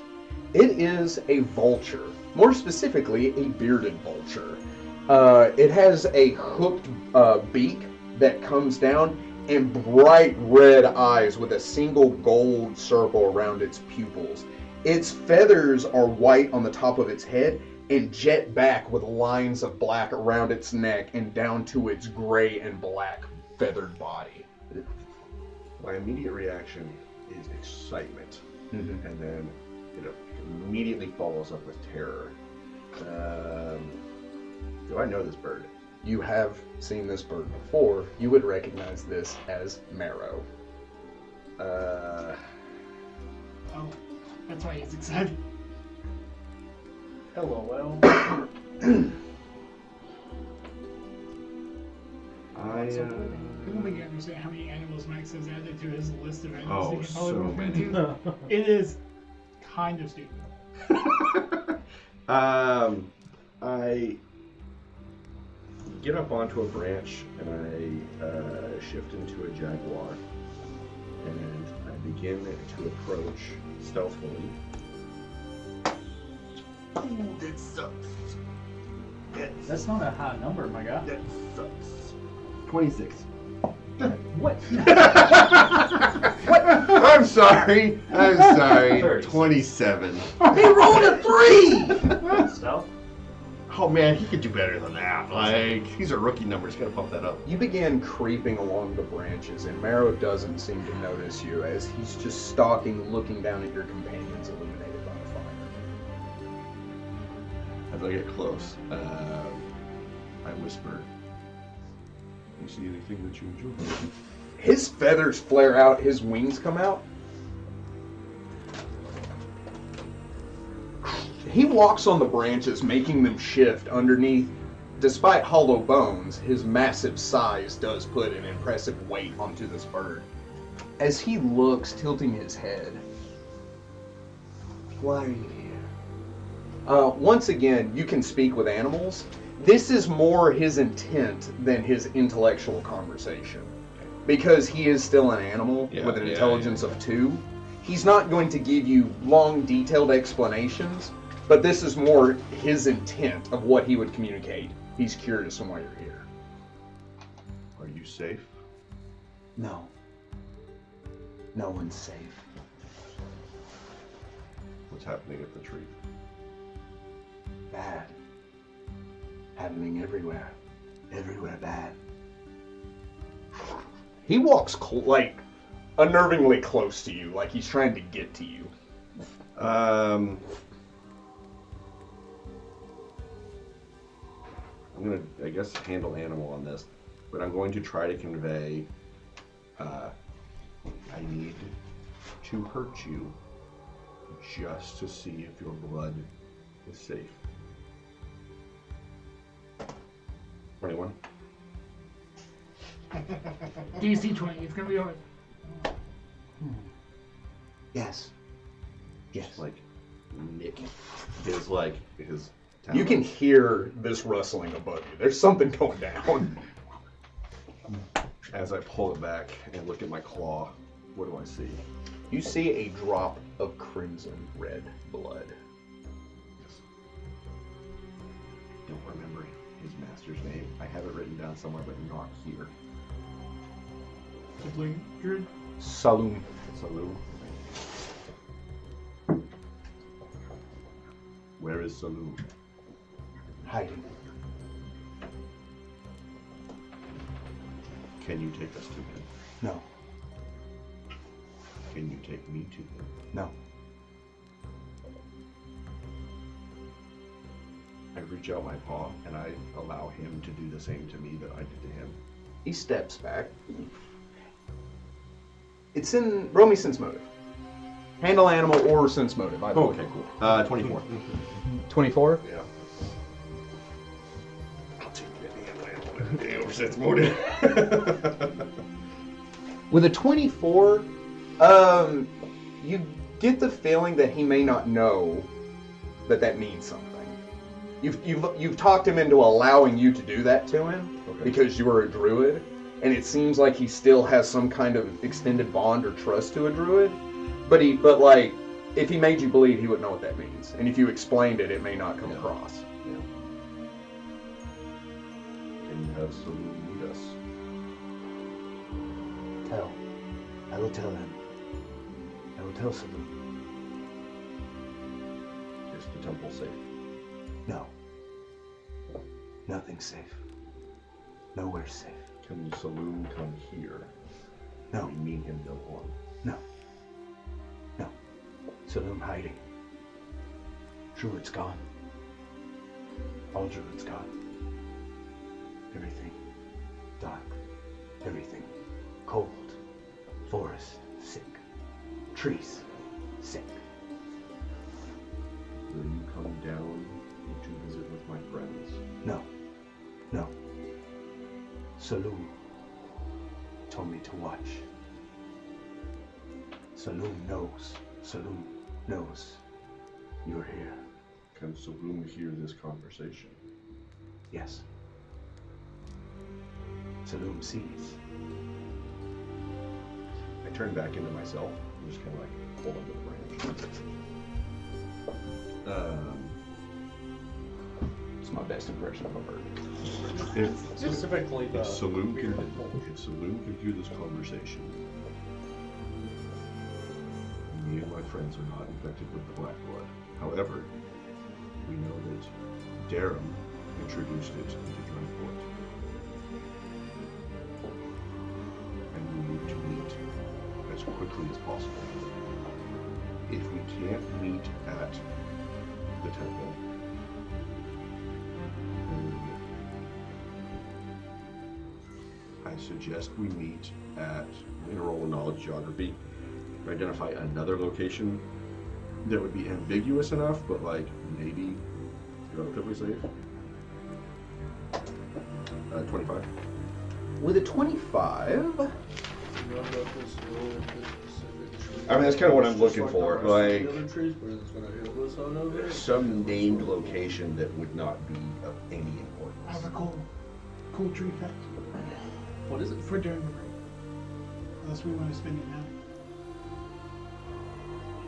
so the only place that you know of, that you have seen, have been told about, but haven't fully explored, but is a safe place, especially among druids, is a large clearing that is in the trees. It is a wide meadow full of beautiful flowers. There's a creature there that you have heard in name, and you can roll to know, called a blow-to-web, that dwells within that area, within that meadow. A blow-to-web is a fey creature, but without a knowledge nature, you don't know specifically what a blow-to-web is. With a 26 knowledge nature? I feel like that might get it. I'm sorry, blow-to-web. Really good. What did you get? 26. 26. A blow-to-wed is kindred to these tree fae called dryads. However, a blow-to-wed is instead of being bound to trees, they frequently guard the approaches to primeval fae enclaves, as well as various gateways and entry points into the first world, or the fae realm. A task that they take very seriously. Blow-to-weds hide such regions behind veils of illusions and trickery, quietly observing anyone passing through their lands and occasionally sending mysterious messages to warn them away or to summon allies that can drive them out. Blow-to-weds are typically clothed in vibrant lichen and flowers of broom, meadowsweet, and oak. This shapely maiden has skin of velvety moss and living grass for hair. What'd you get altogether? 26. You may ask 2 questions about a blow-to-wed. I'm going to pocket those. You may.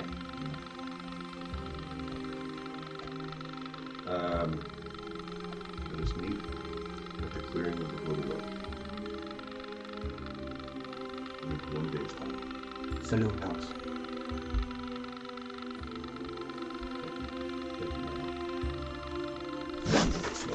He takes off. After that, I go, man, Zarek, you good? Just letting you know that bird was like 4 times your size. Oh, I believe it. So I turned into a Quetzalcoatl. I can't come back here. No, I turn into like a falcon or something, and then fly down. Who is awake? You heard it, and then you were on watch. As I land, I turn back into myself. We have a change in plans.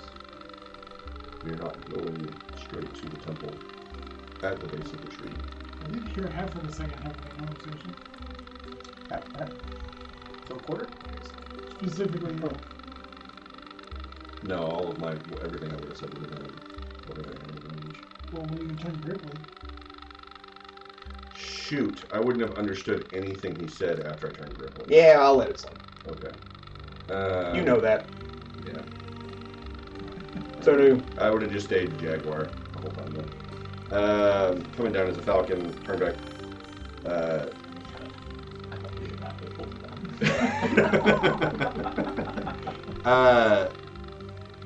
We need to go to a clearing that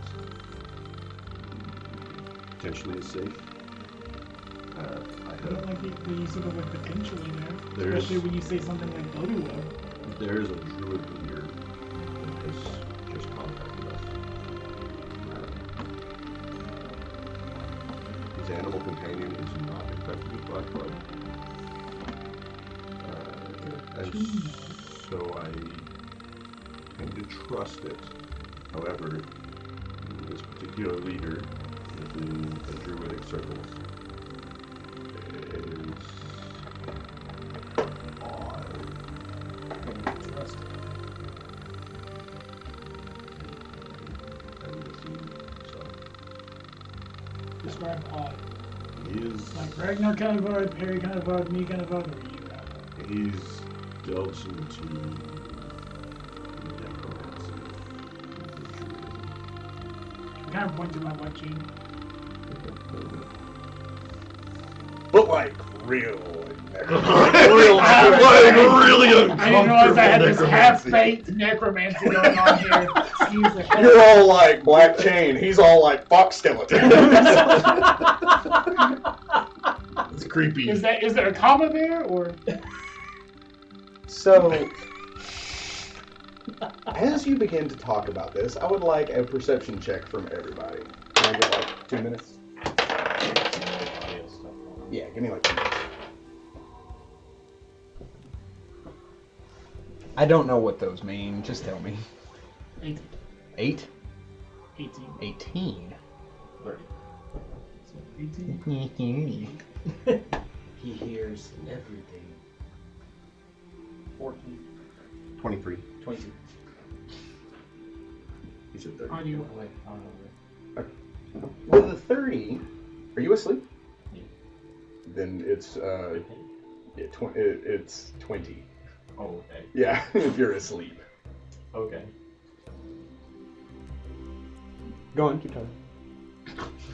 Oh crap. Oh, no. I almost forget. Yeah, and so I just kind of share that information. In the morning, we will be going in a slightly different direction. Alright, we'll trust your lead on Can I this. roll knowledge on ability web? You may. It's a perfect bluebell. It's not a 1, but it's low. 14. Never heard of him. It's like a dryad. But Neat. not a dryad. Cool. I'm going to stay down here for the rest of the For no reason. Who are you talking to? The vulture. Because I had a jaguar, a bat, a vulture, and You'd now roll you're a that 20. falcon. A hootie and a blowfish. Hey. That's Also, rough. Tara snores, and if you've never heard a Tingu snore, Tingu, sorry. So, as you're given this spiel, you are suddenly interrupted with the whining sound of what sounds like twisting wood. That as you freeze and look up, you see in the distance a tree. It looks vaguely humanoid in shape as its roots and bottom half shift, move, and come to a complete stop. This tree is massive, towering up about 30 feet as it comes to a complete stop. And the only thing that lets you know that something is kind of off about it is its branches, instead of out, are down. As it peering into the darkness, especially with your dark vision, you can make out a vaguely humanoid face on this tree. It looks twisted in some way. This tree completely void of leaves as it comes to a stop. As you begin to examine the area around you, you hear the shifting in 2 other areas. Dun, dun, dun. Where are you going? Up. On my feet, sword drawn. As you stand drawing your sword, the trees unmoving peer down at you, and we will take a short break and we'll be right back.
So for you, this is a surprise round. Are we back? Yeah. Oh, is that what that meant? That's what that meant. Oh, that's what that. By the way, this means we're back. Welcome back, adventurers. So, everybody's in Sleepy Town, except for the three of us. Half the people are in Sleepy Town. When suddenly, the trees began to move. With intent, it seems. The trees have eyes. You look around as you see 3 of these trees surround camp. They all stand in eerie silence as they look down at all of you. Suddenly, you see these creatures begin to shift off of the shoulders of the trees. These creatures standing about the size of a normal human. They look as if their skin is made of bark and their hair is made of leaves. Their clothing looks like it's made from the same leaves of the great tree, as they are all armed with bows and arrows. They shift and move as they begin to kind of move around on the shoulders of these massive tree-like figures, looking down at all of you. But they do not move, and they simply watch. So, What do who you? wants to talk to him? Go into nature. You may. On which ones? We're still asleep. Yes. Can I do specifically the ones with bows? You may do specifically the ones Yeah, I with kind of want to bows. do the big ones. We're gonna lie. You may. 30. My 21 is put to shame. I'm sorry. I'll do better. Put to shame. You recognize these as dryads. This strange, beautiful creature has flesh that seems to be made of wood and vibrant hair that resemble leaves and blossoms. Dryads are tree fae who prefer secluded woodlands far from humanoids in need of lumber. Dryads' main interests are their own survival and that of their beloved forest, and they have been known to magically coerce passerby into aiding them in tasks they cannot complete. They are more likely to be friendly to non-evil druids and rangers, as they recognize a mutual respect for or empathy with nature. Do they look friendly? You may ask 2 questions about the dryads. Is that one of them? The small people are dryads. No. Was that one of my 2 questions? Do they look friendly? You can ask that if you'd like. No. Language is spoken. Languages. Hoping Sylvan. Common, Elven, Sylvan, and they can talk to plants. Special abilities. Special abilities. A dryad can meld with any tree, similar to how spell meld into stone functions. It can remain melded with a tree as long as it wishes. A dryad is dependent on a tree.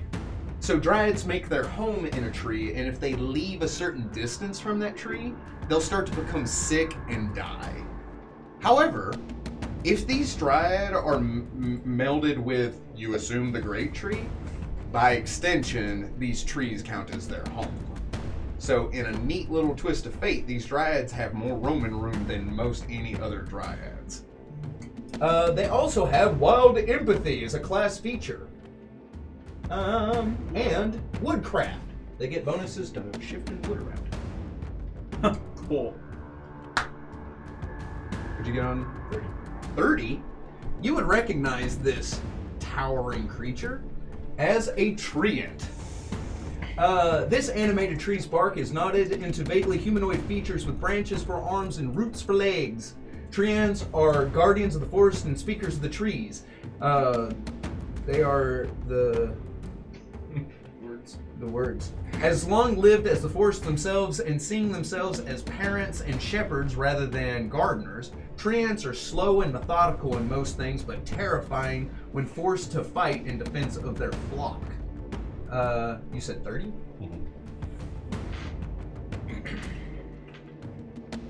You may ask 2 questions about the tree. Languages. Treant can speak Common, Sylvan, and Treant.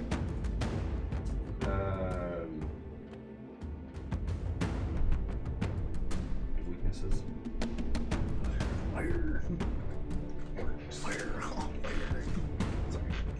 Fire. I assume so. But, You're supposed to say ready, aim first. seeing dryads and treants come out, I will raise my hands and be like, stop, please. You're coming. Very good. No hard feelings. I'm not good at diplomacy. In Sylvan, I say, we mean the forest no harm. With diplomacy. You can do me so good. Oh, I'm gonna roll diplomacy. See, 17. It's about the same. I feel like we rolled initiative. This is settled. Just saying. I said just in casings. It's an 18. You rolled a 3. I rolled a 16. Oh boy. And in Sylvan, I'm like, we mean you no harm. We mean the forest no harm. You see the dryads knock an arrow. As they rear up their bows and aim, the treants throw their arms to either side and begin to approach. And I've already had the group roll for initiative just in case, and that just in But I case can just reroll, happened. right? It's not much better. Well, boys. So first up on the initiative is Manzarek. I yell out, where are the druids? I am a druid. Come in peace. I try so hard not to fight these guys. Do you take any other actions? I bet they're black sap. Smart. I will I will prepare. check the roll. I will prepare a spell that will go off if any of the treants come within touch range. Okay. That ain't happening. Reach. If they reach him, he can reach them. They limbed him. Not how that works. If he's preparing to touch, I would argue that he can slap their hand as they touch him. There's a feet. I know there is. Well, I've got I mean, I also have range from my tongue. Oh yeah. Oh, yeah. That is a feat that I. That's right. You know what it's That's not? tongue he's got. He's 30. He's licked the void. They don't have a range of 30. This sounded really good. They just plop down and stay back Let me up. just tell you what, guys. Do you take any other actions? No, that'll be Just it. folds their- So their that interact. spell is being held. Damon. I grab him and put him behind me. So basically, I either up in the cot he's on, or just grab him bodily, put him behind me. So you're in the So I'm between him and the charging tree. Which tree? There's 3. Yeah, there's. Which side are you on? He's on the back It's side. an apple guy. Okay, then that tree. Do you resist? Nope. This is still a surprise round for you because you were Sleepy Town. Yes. So you are awake now, but you're like, huh? What's going on? Ragnar, you were Sleepy Town? Yeah. All right, you wake up. You're just kind of trying to get your bearings. You will be able to act on your next turn. Yay. Oh, yay. Yay. Trees are alive. They've always been. With the Sound of music. Please no.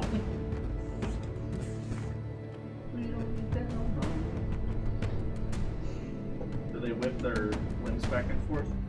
I'm gonna kill you first. Again. I thought that first. Does a 32 hit you? Of course, yeah. He's 50. 30, 15.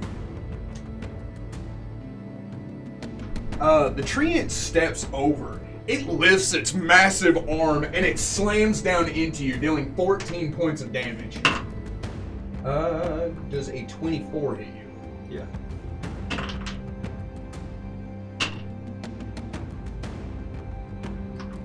Hitting you once, it raises up again, hitting you again, dealing 14 points of damage. The ground vibrates from the massive hit. Oh, hang on. There's a carriage there. Oh yeah. Right, you are. I'm You are trying- prone. No. No, Daddy, no! You're probably being hit by a tree. I've been hit. Does a 25 hit you? Yeah.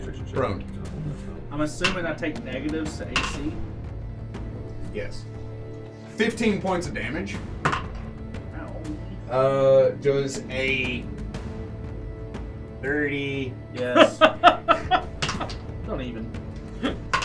Don't even at me like that. Dealing 18 points of damage as the treant slams down into you twice.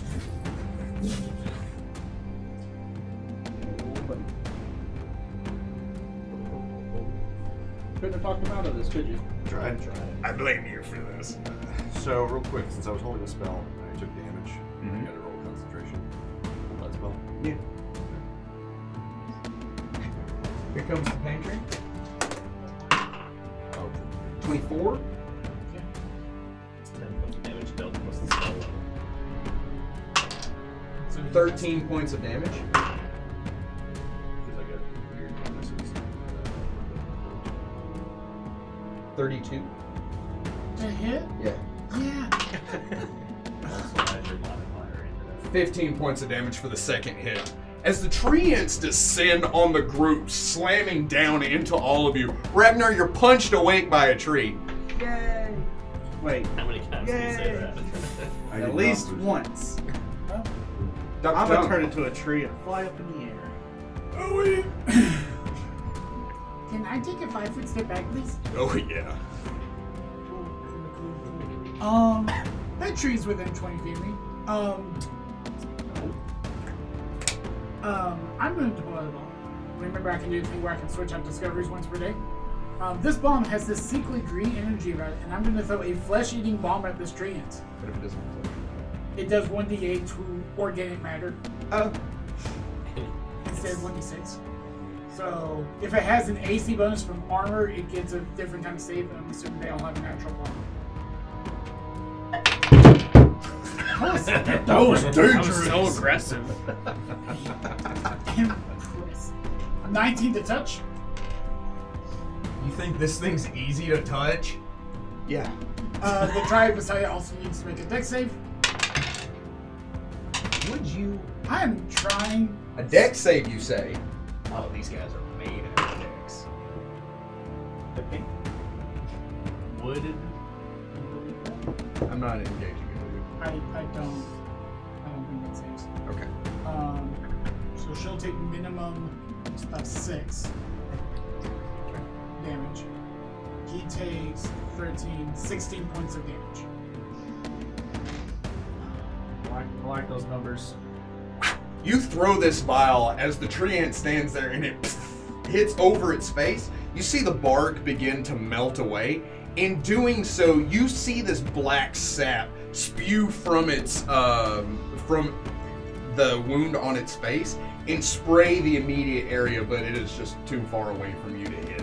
It hits the Dryad. The Dryad throws up its arm as you see that same black sap begin to ooze from his arm and face. I'm sorry, those are still fire.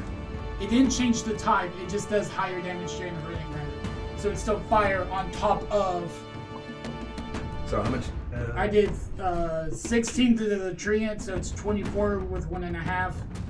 And the Dryad took 6, so she's vulnerable to fire. It'll be 9. Oh, he did 50 and 35. 535. Nice. 925,000. So hits, burns, and then they're like, wait, ow, ow, ow!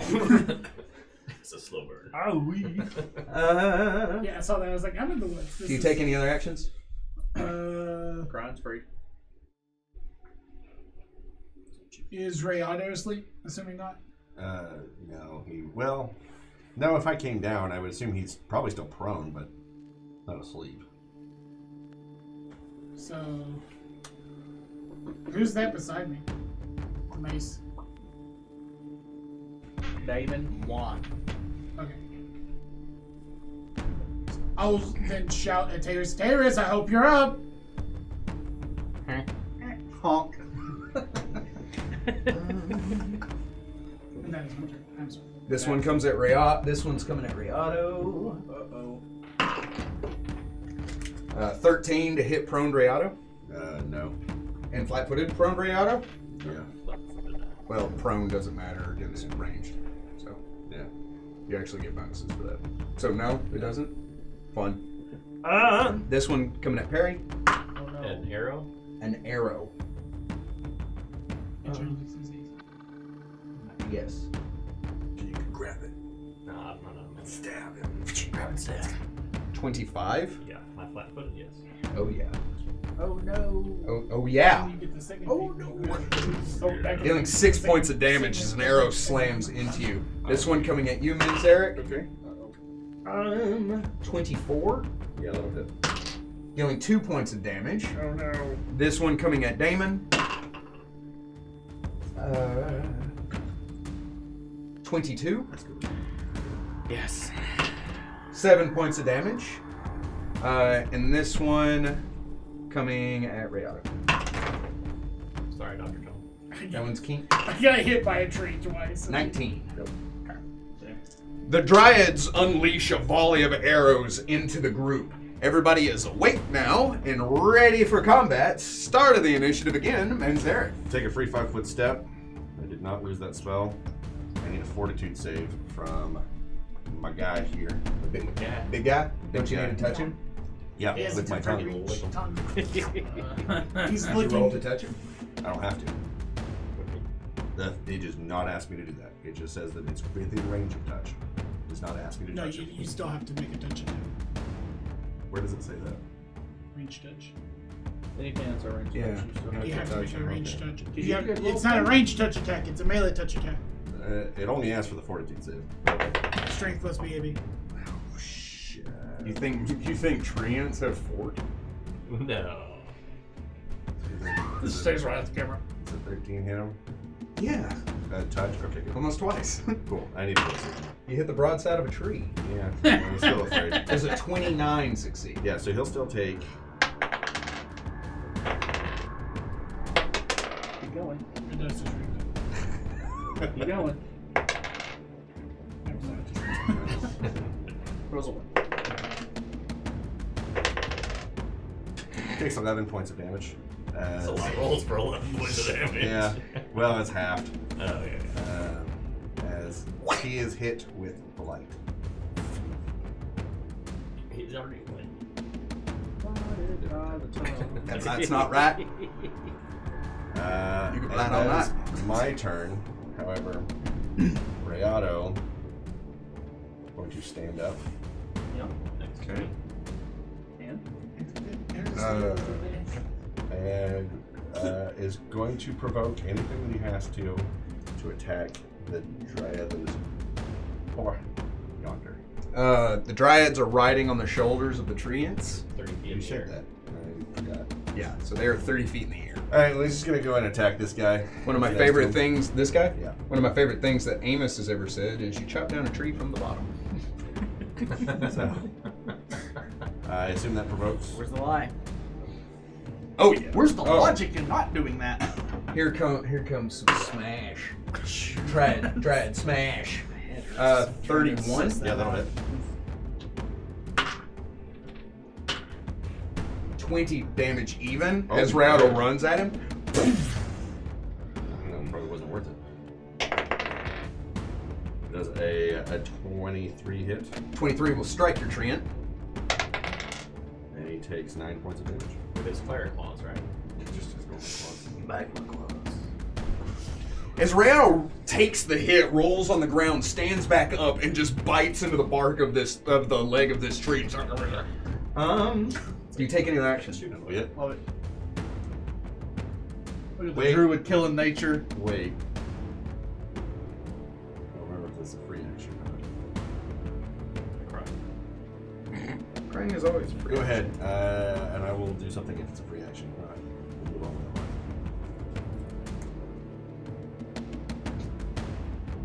that. He's like, alright, Nope. scoots. Gets out of town. I'm gonna get over here. Self-preservation is very important to things. Shit eat me all.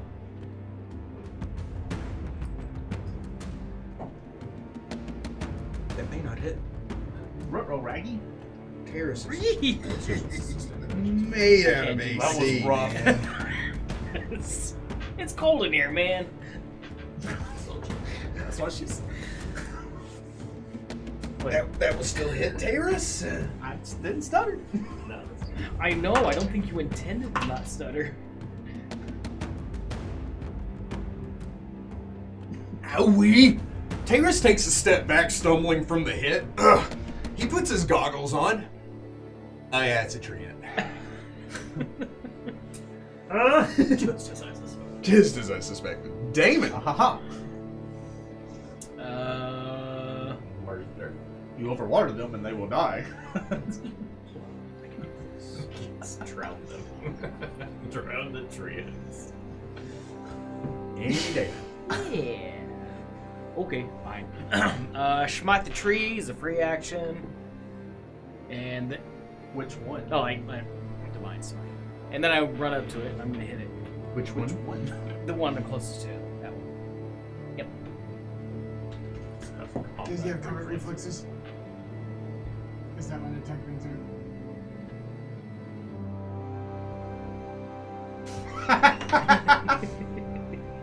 We play fair.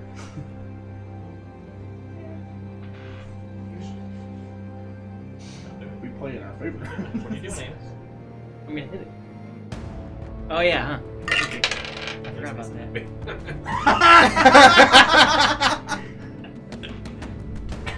Sorry. What does a 1 get me? A nat one? Yeah. Oh, it doesn't have combat reflexes, but it doesn't need them.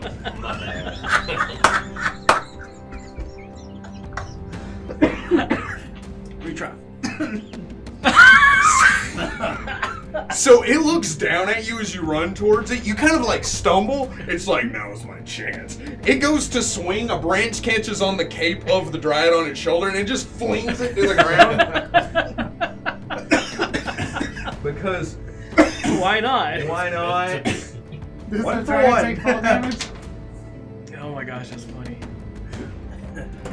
The dryad's like, oh god! And it's just like this moment where you're like, I know, right? I've been there. You taking any actions? I can't do anything else. Ragnar. Oh, buddy. Standing up. Yeah. Yep. 22. Yeah. Okay. That'll do it. That'll do. That'll do, don't it? 16 points of damage as you try to stand. Yeah. Very, very bloody. Very, very bloody here. Standing up. I just roar out. No, just screaming no at the top of my lungs as my arms elongate as I rage. Oh, good. And I will take a free 5 step forward. It's not free, but Well, it's free for me. It's within range. And then I power attack you. you may. Yeah. I may. Uh-oh. Does a 25 hit? Oh yeah. Okay. That was close. We're on a roll, aren't we, with this fight? 29. 29 points of damage? Yeah. If it matters, 4 is necrotic. No, please. not do that.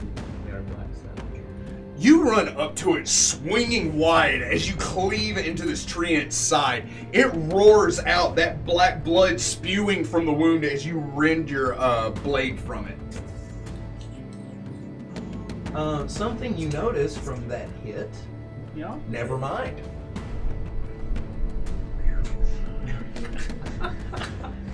Slashing. You Anyway. want this carrot? No. Did I ask you if you take any other actions? Do not take any other actions. All right, this treant's going to bludgeon you to death. Please no. 32. I think that hits Damon. 15 points of damage. 32. Yes.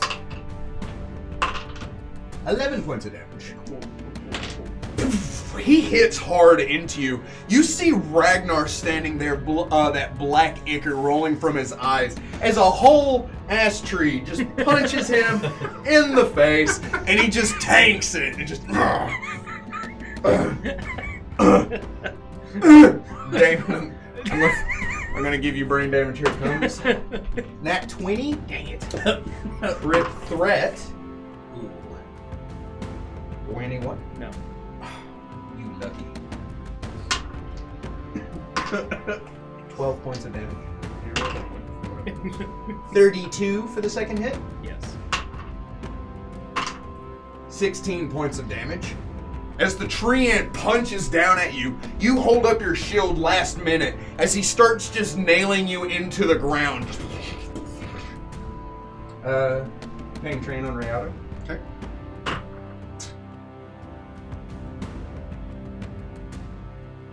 Brain fart. 25. No. Oh my gosh. 32. Yeah. 14 points of damage. Cool. As it swings at Rayado, Rayado just lays flat on the ground like a scared bunny. As it swings over him, and then the second hit just comes straight down into the ground. Rayado's in a divot. What you know? Dr. Tone. Help! I need some. Oh my god. I'm going to activate the golden chain so that way my heals are 1.5 times. I am going to do that channel thing I do. So well. So,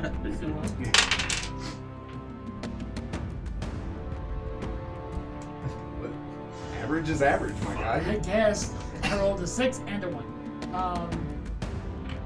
10. I'm taking one more hit. Back up to the good. 30. Oh no, that's damage. It heals. Okay, there we go. Hey! Oh, I rolled more d6. Morty 6. So 3 more. So I have 1. It's a total of 13. Because all my alchemist levels count as cleric levels now, so my number of channel dice go up as well. Yay! I still put.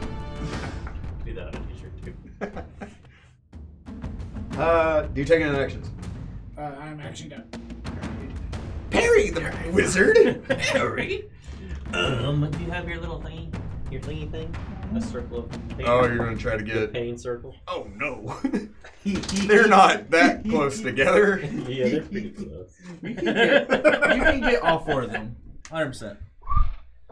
And that's 20 feet, right? Do you have a 30-foot one? No. Oh, that's gonna hit everything. So, like, if I were to cast it in the air, Yeah. could I hit all of them except for us? Let me see. Since Let me we're... see. Imagine that was 30 feet, though. 10 feet more past. Yeah. Yeah, if it's 10 feet more past, you definitely hit everybody. Besides the drag on the ground. So you'd have to throw it up into the air, hitting everything but one. I'm gonna cast Dragon's Breath. That's a 30 foot in the air.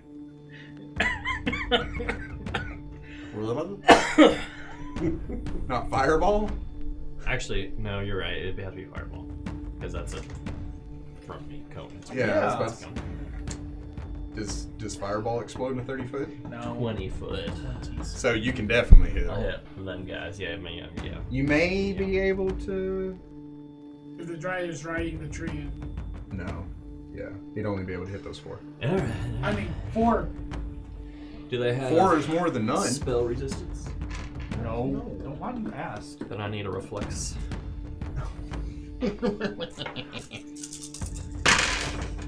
16. 9. However, the dryads. Oh man, they're reflexive. 11. Oh, 25. That one will take half. So it's 30 damage, so 45 damage. Right? Half. So half of 45. 22? 20 and a half?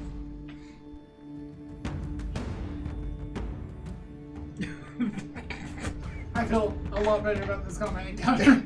You said 45 damage to the tree ants? Yes, sir. Yep.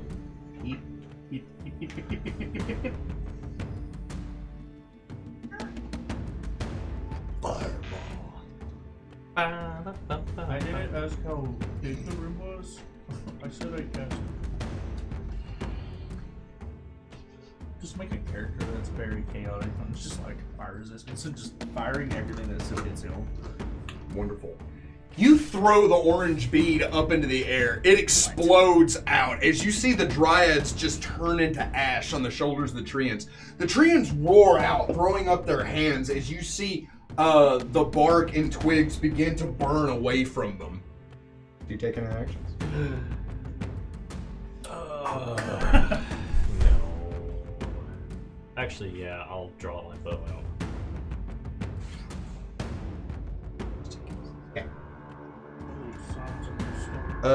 This guy is going to stand up, provoking from Damon. Okay. 24. 24 will strike your dryad. Second attack, or I only get one? You only get the one because it's provoked. Okay. This is a monk classic. 6 points of damage. Okay. Whenever you provoke, they just get like a full flurry. From your cold iron? Yep. Maybe. It does matter, but he is still standing. He stands up. Do you have combat reflexes? No. With his other half, he draws his dagger. He's going to try to stab. Okay. Does a 15 hit? No. So he draws his dagger. You cut into him. That black blood shoots out, spraying over you, dealing 5 points of damage. And I will need a fortitude save. Oh boy. It's a good thing I'm made fortitude, right? Rolls a 3.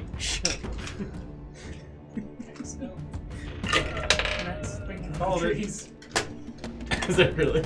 They're speaking Vietnamese. Easy. What is it? One Vietnamese. And that one. Cool. The black blood blaze directly into your face.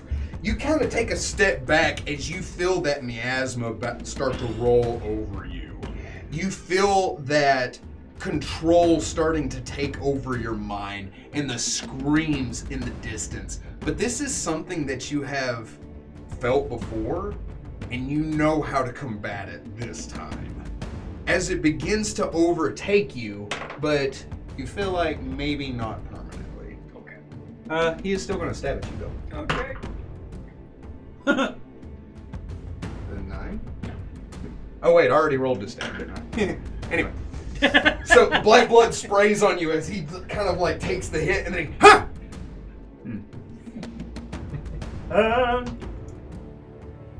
And there are going to be 2 arrows coming at you because no thank you. Bruh. They just saw you up 2 of their friends. Nat 20, crit threat. It's just arrows. How bad would that be? 26 to confirm. That's a nice 3. Yep. 15 points of damage as an arrow slams directly into your chest. Boom! Knocking the breath out of you as it pierces into you. Does a 15 hit you? The other one zipping past your ear. Oh, that's my shoulder. Menzer. I'm gonna provoke the attack of opportunity to You can. get out of the attack range. I'm gonna go 5 more feet away. Yeah. Let's go another 5 feet that way. Maybe a minute. Oh, I'm looking at the dryad. I'm like, that isn't close to hitting at all. Nat 20? Yeah. 25 to Yeah, that'll confirm. confirm. Let's go ahead and kill me. You're fine. You're fine. I'm gonna need a fortitude save from this son of a gun afterwards. 24 points of damage. Okay, cool. I'm still standing. I need a fortitude save. Not a fortitude save. I need a reflex save. That's very different. Yeah, I know. Nat 1? Okay, cool. Do that double damage, my guy. Hey, what happened to So- the blinded one, by the way? I cast Greater Fire Flaming Sphere. Greater Flaming Sphere. Which is like Fireball, but not quite the same. It is indeed a ball of fire. To hit this It's guy. great. It just forms on his head. Great ball. Wait, how much you? 23 points of fire damage. That's with the 50%? That is not with the 50%. Add 50% to that. Okay. And double it. 70. 68. Thanks for doing the math on that so fast. That ball of fire is still sitting there. I have full control. How big is It's 5 by 5. it? Jump so small, took him out. Rayado It's a is very hot going ball of to attack the other tree You may. with a 17. No. That's a 16. No. With a 26. Yes. Okay. So that's going to miss. Okay. You got him once. Go for 6 points of damage. As a slashing. That was piercing. Nothing seems to. That was a bite. So Rayado is just kind of like biting into the trunk of this tree ant and just kind of shaking his head wildly. You go to run from the other tree ant, who slams hard down into your tiny amphibious frame. You stumble back, looking up at it as blood rolls from your head. You chant in tone as all of you sees this kind of like flickering light, this and this ball of fire explode out, blowing away the leaves of the trees. Sort of similar to yours, but maintained specifically on the head of this creature. You see the tree ant's arms drop as it falls forward, and in the perfect shape of the spear that manifested, there is nothing there but charred wood as it drops to the ground. You taking that? That'll be it. I thought so. Not your sorry.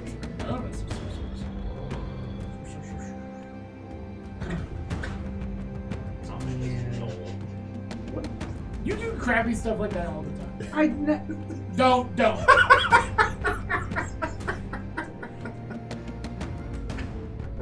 In that quote.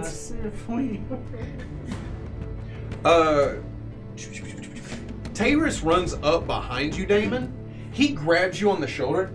He pops the cork on a potions bottle. He forces you to drink it. Okay. As you do so, you feel this sickening sensation roll up through your body. Oh, no. As you vomit the black blood out of your mouth, he stumbles back. Remove poison. Remove curse. Me. Thank you. You're welcome. Well, I know we just got a free check. I didn't know that was a curse. Anyway, he also said he's been studying the black blood. That's true. Damon, now that you are free of the curse's effect. He just holds the book as he vomits it. Like, oh, I need that. It's still warm. I look at the dryad next to me. Much as the same way a cat looks at a mouse. He rolls another one! Are you the mouse in this scenario? Oh! Does a 26 hit you? Yes. Get stabbed. He's enjoying this way too much, guys. I don't think you are. You take 4 points of damage. Max knife damage. Kick-ya! For my second attack. For my next trick. Do it again. See what happens. Okay. No, the one part. Well, Shut up. Not 20. Not natural. Oh, that will strike your opponent. Okay. 12 points of damage.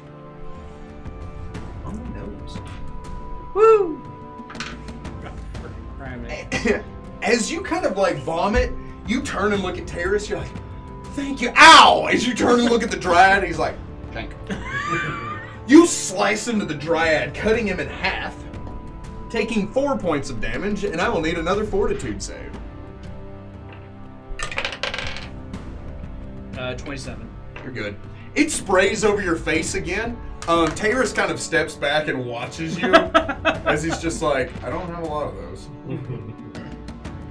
Maybe be careful. I'm good. I'm good. I'm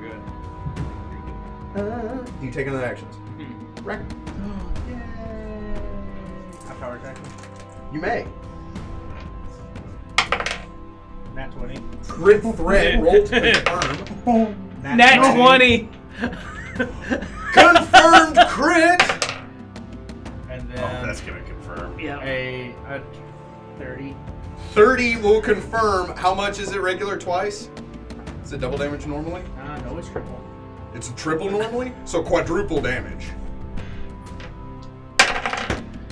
Oh, that is beautiful. Oh my gosh! That's so much damage!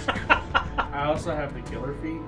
So then also What does that mean? it gets whatever the multiplier is, and it also gets multiplied with crits. What does that mean? You're like close to that. He's inventing numbers. He's went so high. I think he was trying to say it adds more to the damage. 156. On who? If the treant was full health, that would have killed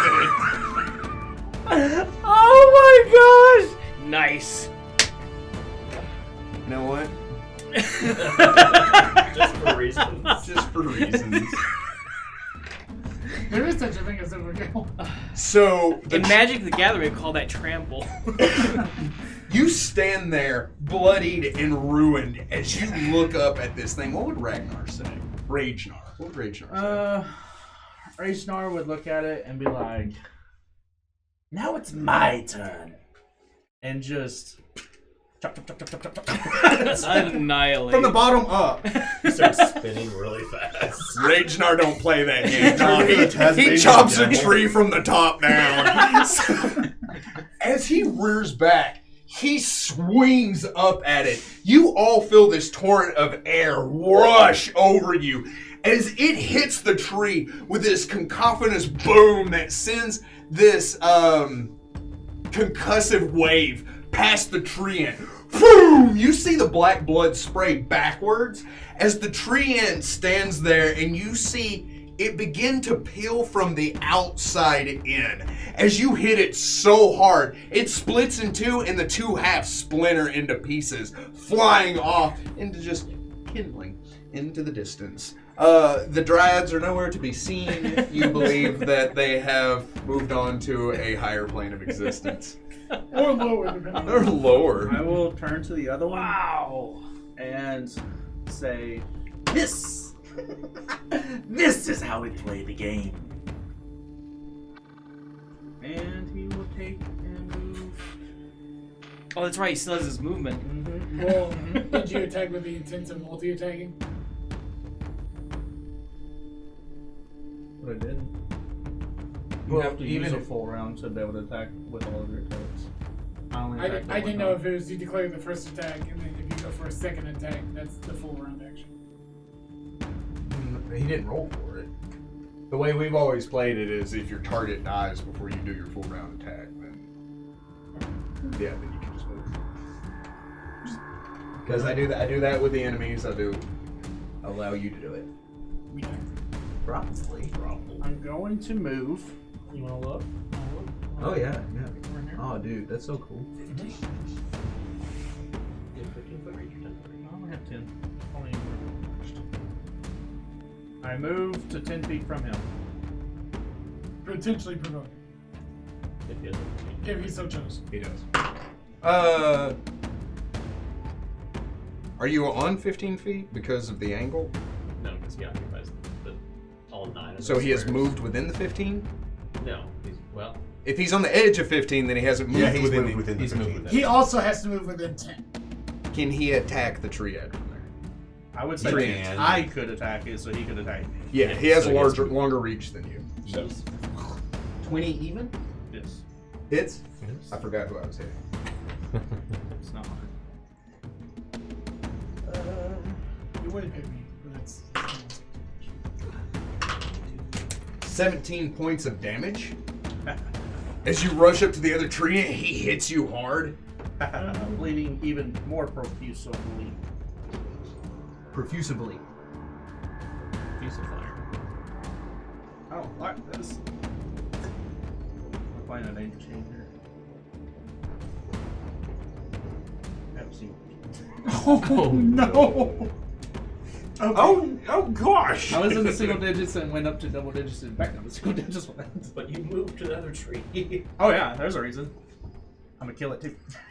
You see the bark on a nearby tree open up.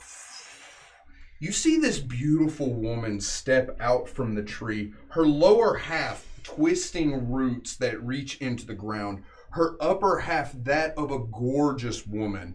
Her skin looks as if it is made out of plain and smooth wood. Her face immaculate and void of imperfections. Her hair dropping down low, a mass of vines and leaves. As she steps out, she looks up at the treant, extending her hand. You hear thunder overhead. She reaches to the sky, making a fist and bringing it down. Did he roll a 1 Do it. for his attack of opportunity? Keep grabbing them. You need some more? So that guy. You want some? No, it's. Did I forget to hit somebody with an attack opportunity? Did I not hit Ragnar? You hit me. Oh, sorry. Yeah, it was 14 points of damage, wasn't No, it? 17. It But was he 17 hit points me. of damage. Who's I'll counting take that? 14. Gives me a little bit more to survive. What are the age we're calling?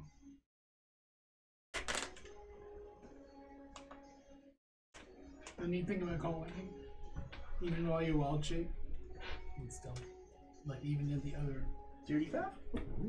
Because when you wild shape, you still maintain concentration.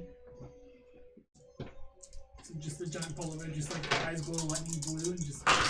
Did you move your fireball? It hasn't been my turn yet to move it. So not yet. I don't think I'm gonna have to. Yay! Lightning strikes down from the trees, hitting onto the top of this tree and splitting it in twain. Yeah, I did that. Mark. My God. Where's that fence?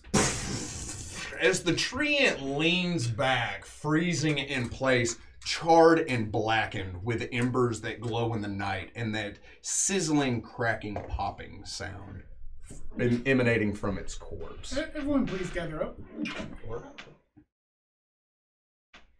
Turn to face this new character. Who are you?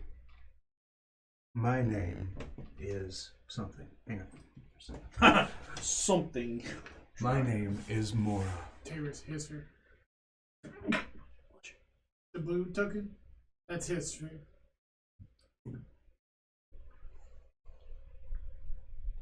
We're good. Delaney's being. I got a ding. It's Yeah. okay. She says, "Are you okay?" I need everyone to gather up to heal them. Unless you have heals too. Oh, do I have? We're absolutely Knowledge nature on who and what this is. You may. You still have 2 questions I'm about not it? going to be raging anymore. Do I have questions about this? Where do you go unconscious? Please don't stop raging Let's find out. before. Let's find out. 26. Find out. Find out. 26. You recognize this as a Dread Queen. Oh my god. Does she speak wild song? Or druidic? Sounds like she's speaking in common since she spoke back to me. Ragnar's dead. Not dead. Get her. So we have to know if he came out of it before anything. It was really good.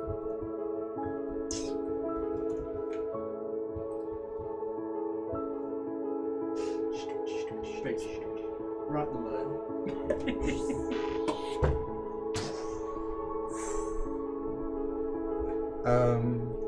A dryad queen is very much like a dryad, anchored to a certain tree that she has called her home. However, a dryad queen is typically the eldest of the dryads, and aside from being just anchored to the tree, she is an extension of it. So dryad queens, depending on the type of tree that they are hooked into, depends on their power level. The larger and more mythical the tree is tied to the Fey realm, the more powerful the queen is. So you know what tree she's a part of. Yeah, I will just kneel to her. Like, You receive 130 points of healing. Oh, freaking criminy. 6.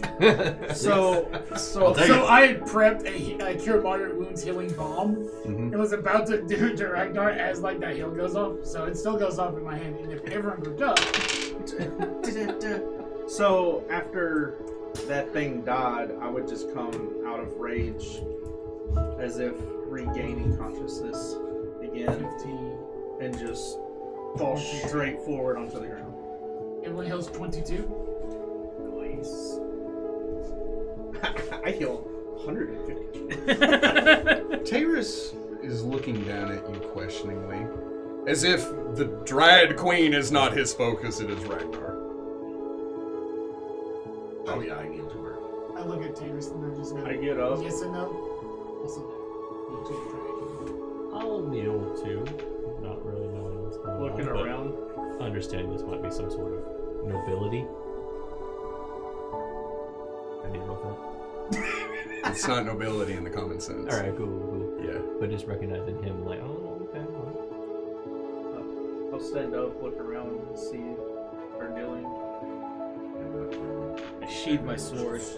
Your help is very appreciated. But what is going on in here? I'm sorry I couldn't help you sooner.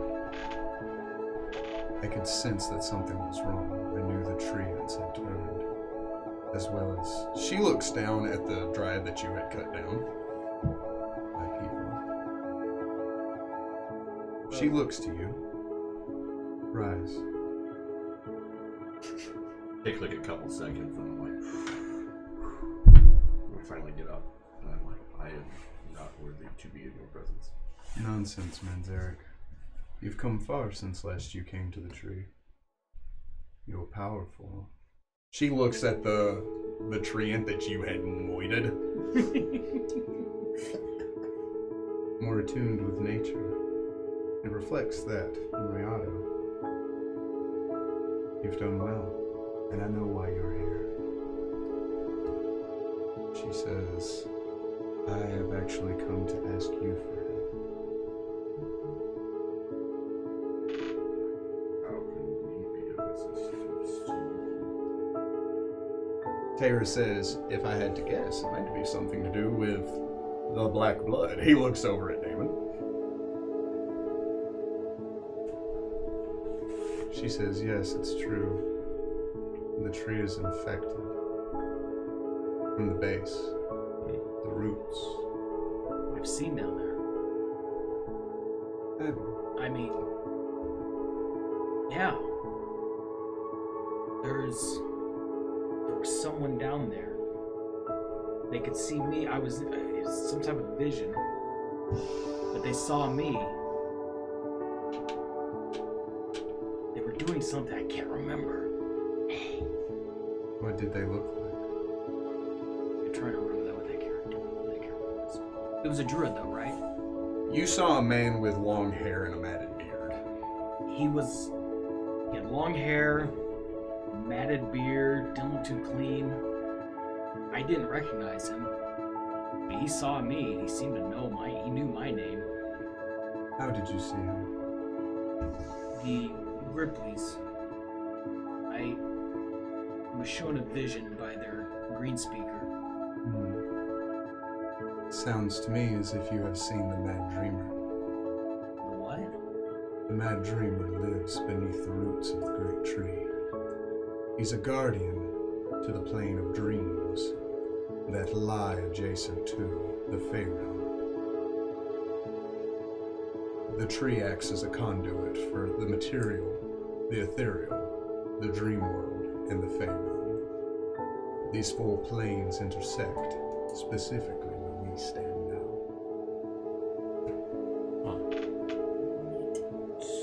So how do we get down there? You would have to move through the Druid Temple. It is the only direct path if you cannot meld through trees. I can't melt through a tree voluntarily, so... I would take you with me if I could. Unfortunately, I am the only one that can do so. My people are infected. This infection took place several weeks ago, and they turned on me. I am weakened from the black blood, from what it has done to me and my people. I am cursed as much as anyone, but it doesn't seem to affect my mind the way that it does most living creatures, only my body. What seems, or who seems to be the source? Beneath the tree, there's a door. This door is ancient. It is the reason that the Druid Temple was constructed in the first place, to house and protect it, many eons ago. But the temple is older than I am. To whom it belonged, and for its true purpose, I know not. Has the door been opened? The door is losing its power. The magical seals created so many millennia ago is weakening. And this, she points down to the black blood that sizzles and dissipates on the ground, is dripping through. It has affected the druids, turned them into monsters. They abandoned the town, or are they still there? They are somewhere inside of the tree. They're trying to open the door even as we speak. Oh, there's Mia. Is she with them? She is. And she is more powerful than I am. I cannot stop her alone, much less all of the druids. And there were some lunatics. As far as I know, he resides in the tree as well.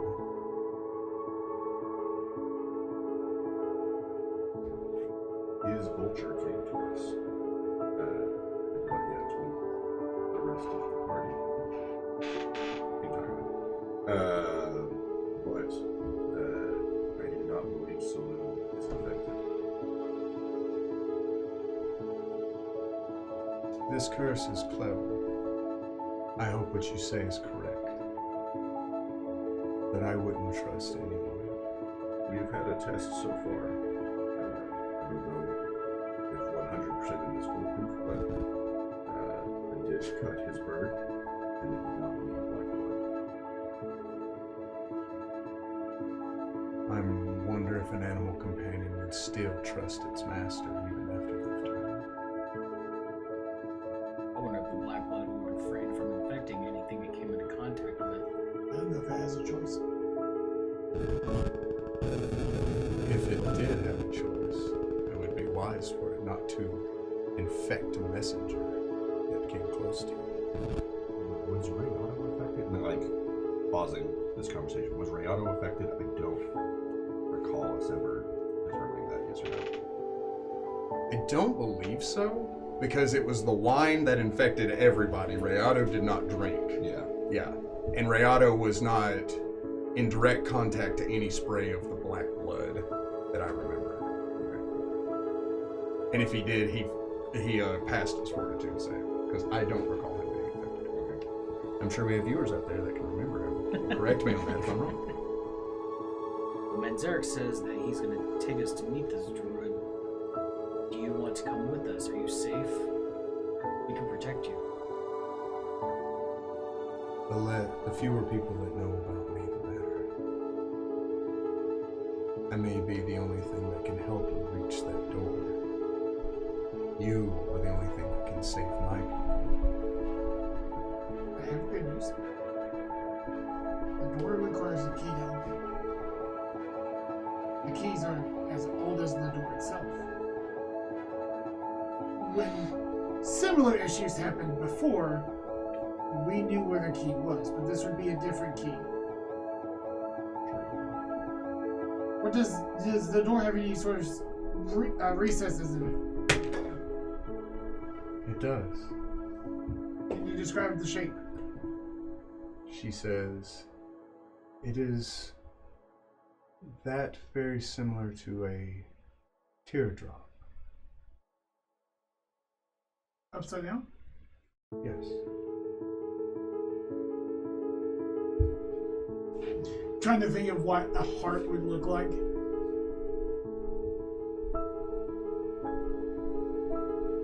She says, unfortunately, I'm uncertain what that means. I've only seen the door. I know very little of it. But something that I can tell you that may aid you on your journey is inside the tree. There is a portal. This portal will be able to transport you into the heart of the tree. Once there, you will be able to descend down until you find that door. But it is guarded by the Mad Dreamer and possibly the druids themselves. So the Mad Dreamer isn't a protector. He once was, but I fear he has become as infected as anyone.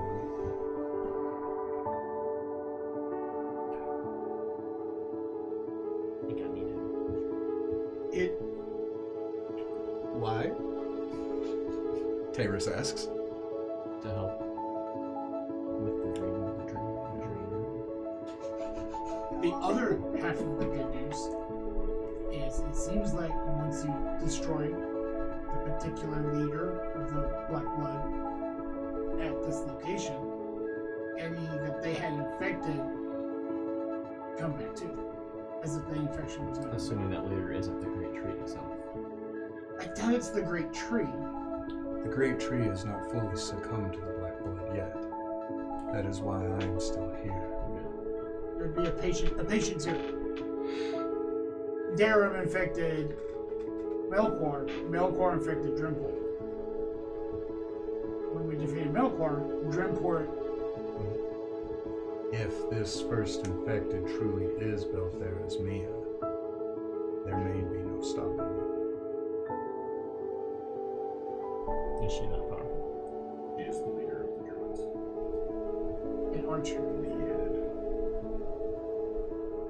She is a head. A face and head of the druid council. Probably pretty up there. Pretty strong. Level 20. Level 17.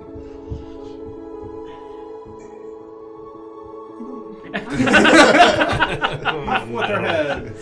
16 to 22. For those we don't have to kill, and we don't kill, knock out, maim, whatever, they come back. They come back too. They're not gone forever. Preferably if there's a way. With Melkor, and I hate to sound callous, his life, while meaningful, it was easy to defeat him. Belther's Mia is a good person. And to kill her. May I remind you the whole chest bursting thing? There was not a lot of Melkor left. I know. Okay. I know. Yes, but I am curious, Tara says. I was able to extract this curse from Damon. It's the first time I've ever done that. It was a theory, a hypothesis that I had, but it seemed to have played out. Could this creature be expelled from the body without rending them asunder? I don't think so. The been infected before. Does remove curse? You seem to remove the curse that the individual that placed it upon them put it there. Not the individual that resides in what we're assuming is the heads. It's as if they're took over completely by a whole other thing. And they're giving them part of their blood to make them a minion. To translate what I think he's trying to get at. The spell remove curse, whereas yes, it worked on Damon in the immediate bit. Spell Thera's Mia may be too far gone. Then, alternate solution, we get the other druids to aid us. All we have to do is remove that curse. Once again, it depends on how far around they are. But it's worth a shot. Don't hear me saying no. I as a man of science, I'm always willing to try that. Don't do that. Don't do that. No. Inflict curse. No. I mixed the broken pins. It is worth a shot, and I would love to not. Do you make those potions, or did you buy them? I made them. If you I can make several of them a day, as a matter of If fact. you teach me the formula, I can make them as well. Sure. It's an alchemist thing. Yeah. As long as I can see the formula, I can copy it into my book, and then I can just make the potion. I'll have to look into that. Aw. It's in a different language. What? That is something.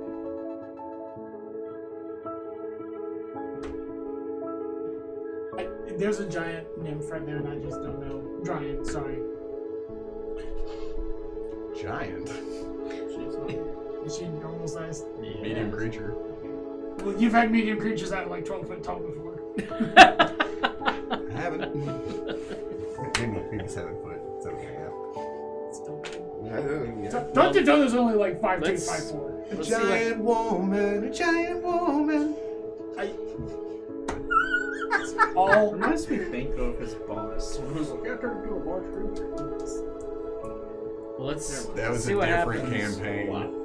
Yeah. Moving on. Let's see what happens once we That's meet with your druid friend and see what he has to say.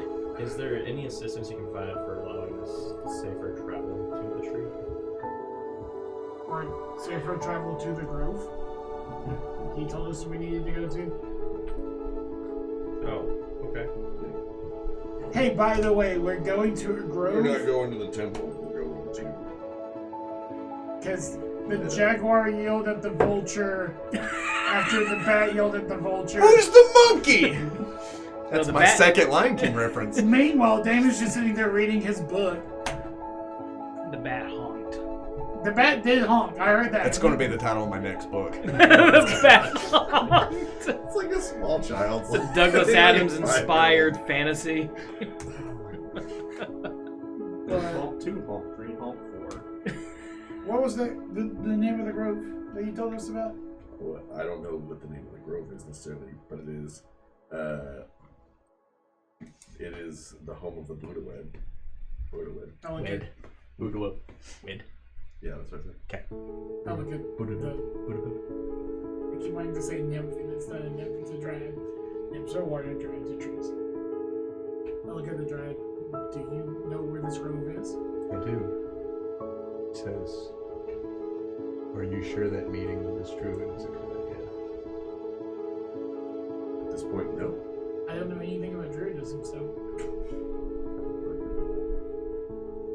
Prepare ourselves for ambush. What if all the druids are there? Before we get there, I plan on having a scouting party go ahead. hear me out. If they're all there, you know where they're not. At the heart of the problem.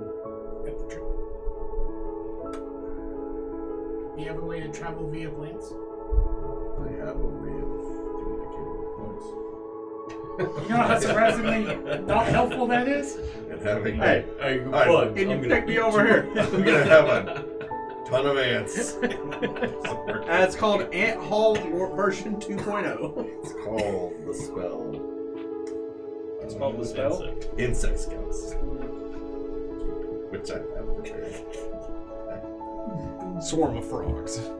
Well, they can't- That's a real spell. Yeah, I know. That was terrifying. Got a spell inspired by Tarzan. It's called Jungle Surf. Do you have a way to transport us via trees and lights? Unfortunately, I can only transport myself. She says, if you can find the portal inside, I can transport you to where you need to go through the tree. I can transport you directly to the heart of the great tree and the lair of the mad dreamer. She says, until then, this is all I can give to you. She extends her hands out. You see roots reach out from the tips of her fingers as they begin to manifest a piece of armor. It has the druid symbol on the chest of it, and it is made from the same leaves of the great tree, with one of the larger leaves making a full cape. She takes it in her hands, and it is exactly Manzarek's size. Mechanically, this is a +3 piece of armor that druids take no penalties wearing. While wearing this in a forest setting, you get a +2 to stealth, a +5 on knowledge nature. I'm sorry, a +5 to stealth, +5 on knowledge nature, and a +2 on any will saves while in the forest. What is it called? It is called, This is a homebrew thing? it is a homebrew thing. Okay, cool. It's called Armor of the Trees. And it has the wild enchantment on it. Yes! Which means it shifts into his wild shape form. I get so excited. I will go over all those stats with you again. Yeah, it's recorded. +3 what kind of armor? It's +3.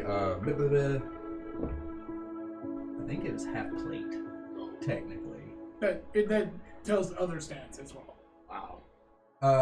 +5. Your dex is max +5. Right on the button. Nice. Oh my gosh. Cat screams. She hands you a stick. Yes! It's the last campaign all over again. I won't get beat up on wild shit.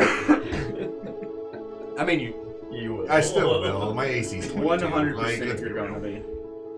Well, it's I get beat up higher every after. time. You don't have AC. I Plus do. 3 is half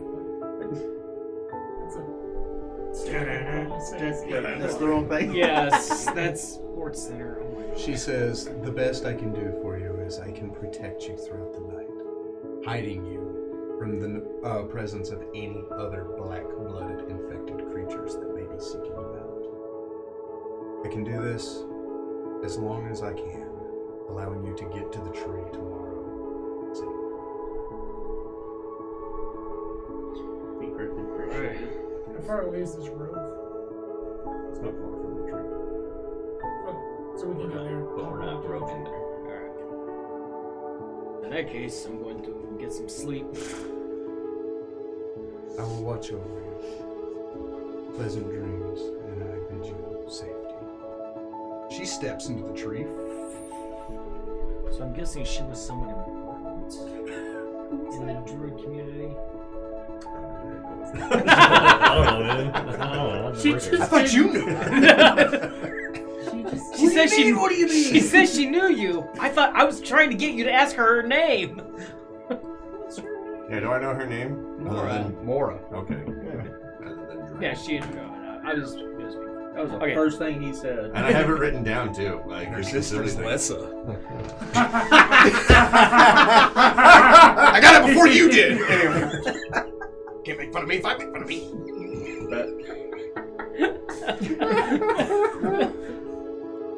There's a season named after her cousin Summer. Remember that time I rolled 12 d8s?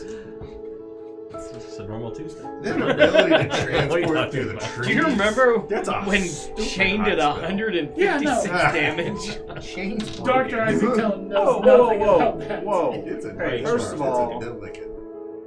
No, I'm not. It's fifth. You That know, I hits- get hit just as That I hit have so probably hard just that now. he took 2 points of damage. Oh, emotional damage! Emotional damage. Yeah, we sleep. You sleep? Sleep! That's what I did last Rest. time. So do we get enough? Yes, he done stated we would. Yeah, yeah, you do, but Always a butt. Yeah, it's like a booty bib. Is that what it was? Booty bib. you don't have dragon dreams. Yay. You get a full night's rest.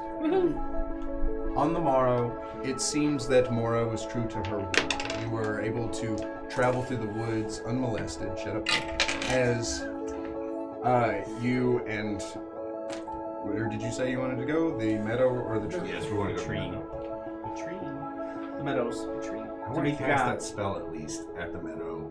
If I have the scouts there. Can you talk through that? Let me look exactly what the spell does. Before You just leave Ray out of there. I'm not doing that. Please. Don't. Summon. There's one just like a more- frog, and then it turns into a T-Rex and just eats him. And you're like, oh! That was unexpected. Right, we're in druid territory. They return unerringly to you with their findings, traveling up to 1 mile per caster level. You have to rejoin their master. Is it within 8 miles of the tree? Within 8 miles of the tree? Yes. Yeah. So they will come to us. If we go there first, I cast the spell, and then we go. And they will return to me with information in 2 hours. So you go to the tree. So we go to the grove, I cast the spell, I get a bee to scout out the area. So we're waiting the 2 hours for the report.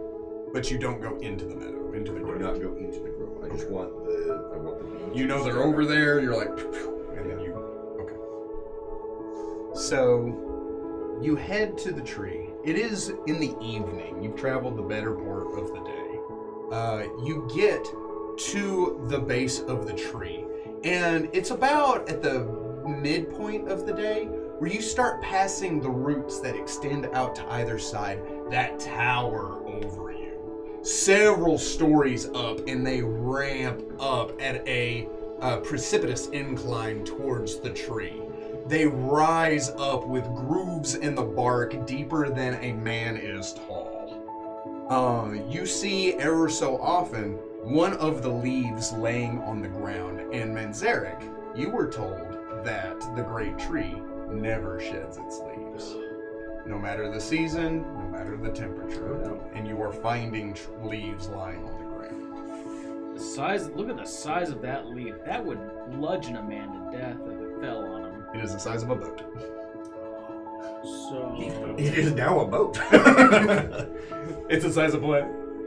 You're thinking wrong. I already have 3 of them. Somehow.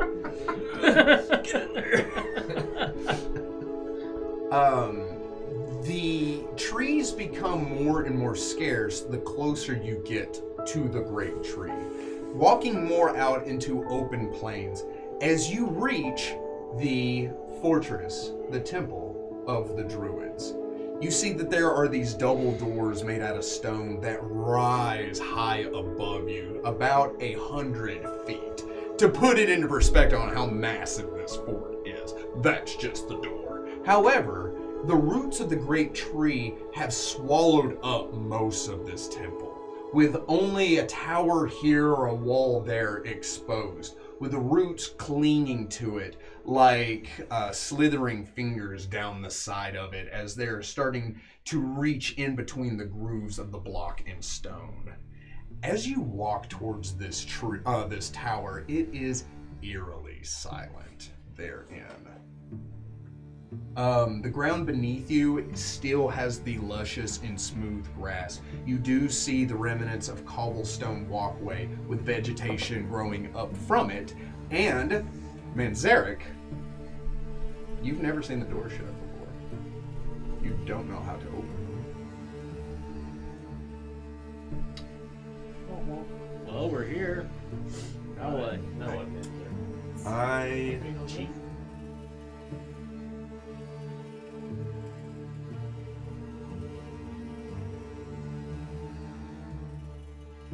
How did you cast open- Speak with Plants.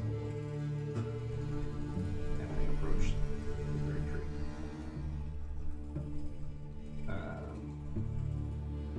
And I try to talk with it. What do you say? I don't know yet. I need a week to think about it. Hi. What's up? It's me, Menzeric. Hey, dude, how you been? It's been a while, right? How you Well, been? Can you hear me? This resonating pulse shoots through you. The rest of you feel a notable change in the atmosphere. It feels like gravity has intensified, the wind has picked up. You get that sinking feeling as if you've missed a step walking up a staircase, as it just washes over you. Menzeric, this physically hurts you. You take a point of non-lethal damage as this pulse washes over you, and rather than hearing words in your head, it acknowledges your existence as if to answer your question. Look at the details of the spell so I can see what I can ask. Okay, you can communicate with it says normal plants and plant creatures. Not fake ones. Can ask questions of and receive answers from them. A normal plant sense of its surroundings is limited, so it won't be able to give or recognize detailed descriptions of creatures or answer questions about events outside its immediate vicinity. I will say, that is the normal details of the spell. You are making contact through druidic magic to a creature, A deity. a demigod that recognizes and acknowledges you. As long as you are making that connection through druidic powers or magic, it is talking to you. Okay. Which is really bold. What has happened here? You take another point of non-lethal damage as it washes over you. The rest of you just see Menzeric kind of wincing with his hand against the bark of this tree. You feel sadness, as if this void in your gut, something's been taken. You feel sickness, as if the tree is dying. Who is doing this to you? I can only do this for 8 minutes, so. It washes again. Every time it responds, you will take a point of non-lethal damage. Fine. You feel betrayal, as if your best friend has turned on you. Where is Belfair's Mia? It feels as if the answer to that question, like what you fear most, what has terrified or hurt you, is right here. So that just answered my question of who is the head, or at least who is infected. Is Saloon infected?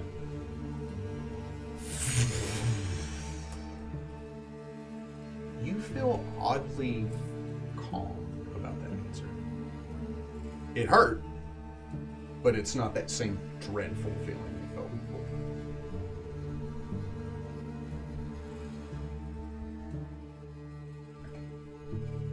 What can you tell me about the Mad Dreamer?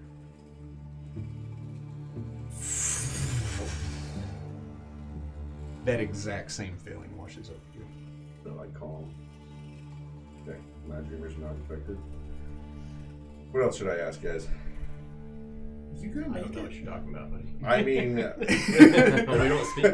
We just see you over there going, oh. I will like vocalize my question. Like every question I'm asking, I'm saying it out loud. You don't say it in Druidic? I think I would probably say it in Druidic first, and then follow it up with Common and like try to keep them in the loop of what's happening. Can you ask it to open the door? You have the power to open the door. You don't take a point of damage as you all feel the ground shake beneath you. The door shifts and begins to part, opening before all of you. That was a good call. Were you not gonna ask it to open the door? I was trying to find out everything I could about what was happening. So no. So no, not really. Beyond the door, you see what maybe at one point was a courtyard, open to the air, the tree growing around it, allowing sunlight to pour in to this beautiful garden. You see derelict statues crumbled from years of lack of keep that are overgrown with lichen, moss, vines of different varieties and kinds. This looks to be like a place where maybe at one point animals had populated and had thrived, but now only vegetation and silence greets you in this beautiful courtyard. You see waterfalls emitting from holes in the tree that feed down into a river system that feeds through this courtyard. You see beyond it 2 more doors that are wide open into what looks to be a cathedral of some kind into this great fortress. You see where once stained glass windows are void of glass now, occupied by that same moss that hangs down from it. All of this wide enough to fit a small town inside of, where if a baron or a king once inhabited it, a whole army could form into this courtyard that you stand in.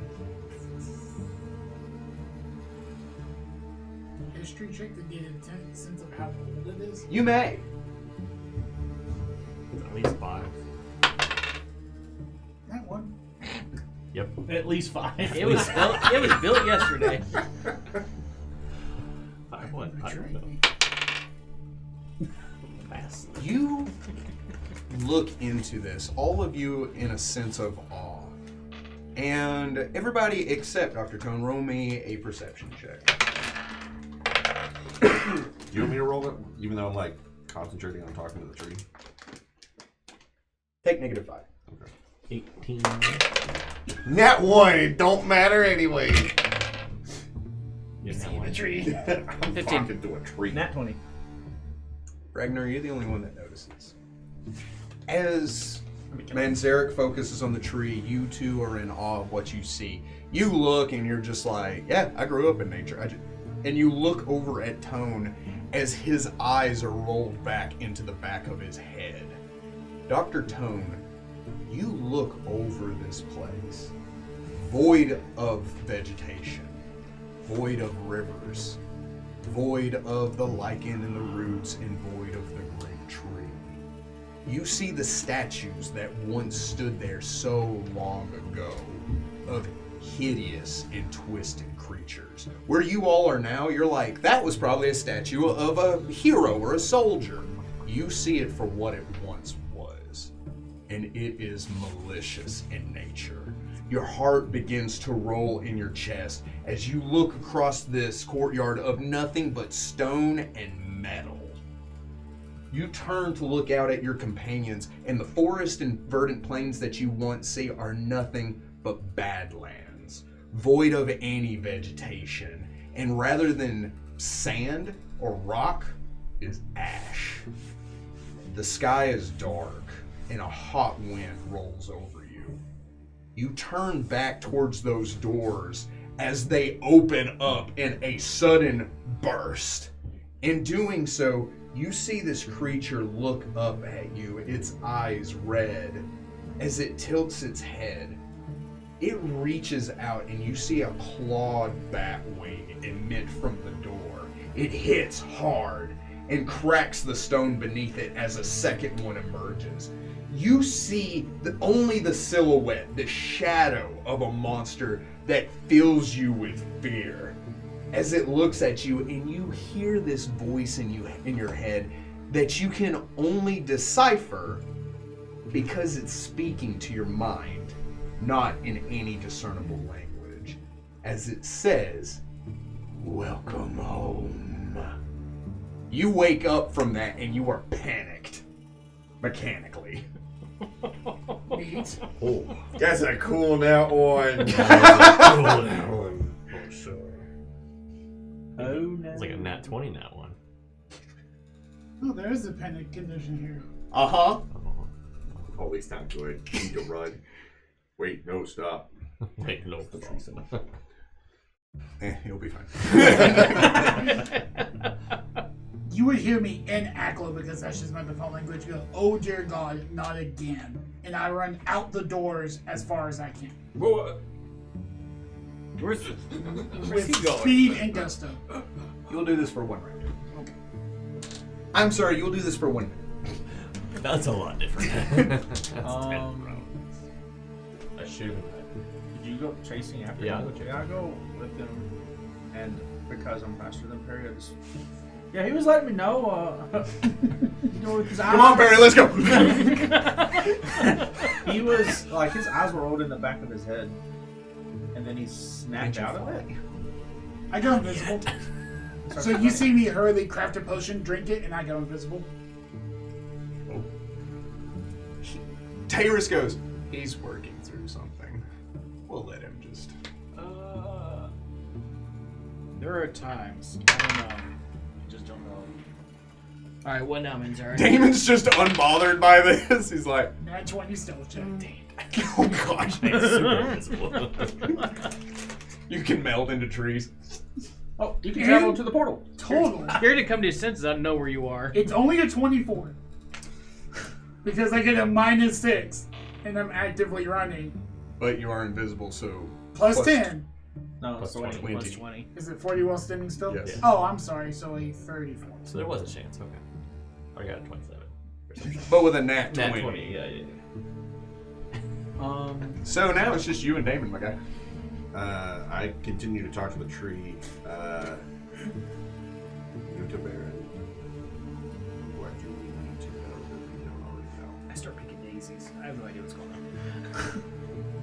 Don't touch that. The tree loves that daisy. That's specific. It's got a name. Dollop. You get a sense of confusion and sickness. Roll sense motive. Oh no.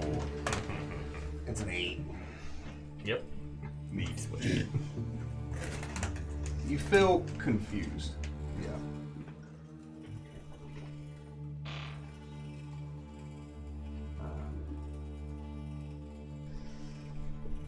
Is there any druids other than Saloon that are not infected? And can you show me their face or tell me who they are?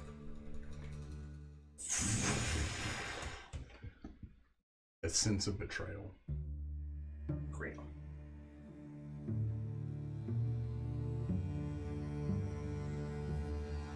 We will save you. I don't know how, but we will save you. I'm actually gonna grab the tree and look up and spell.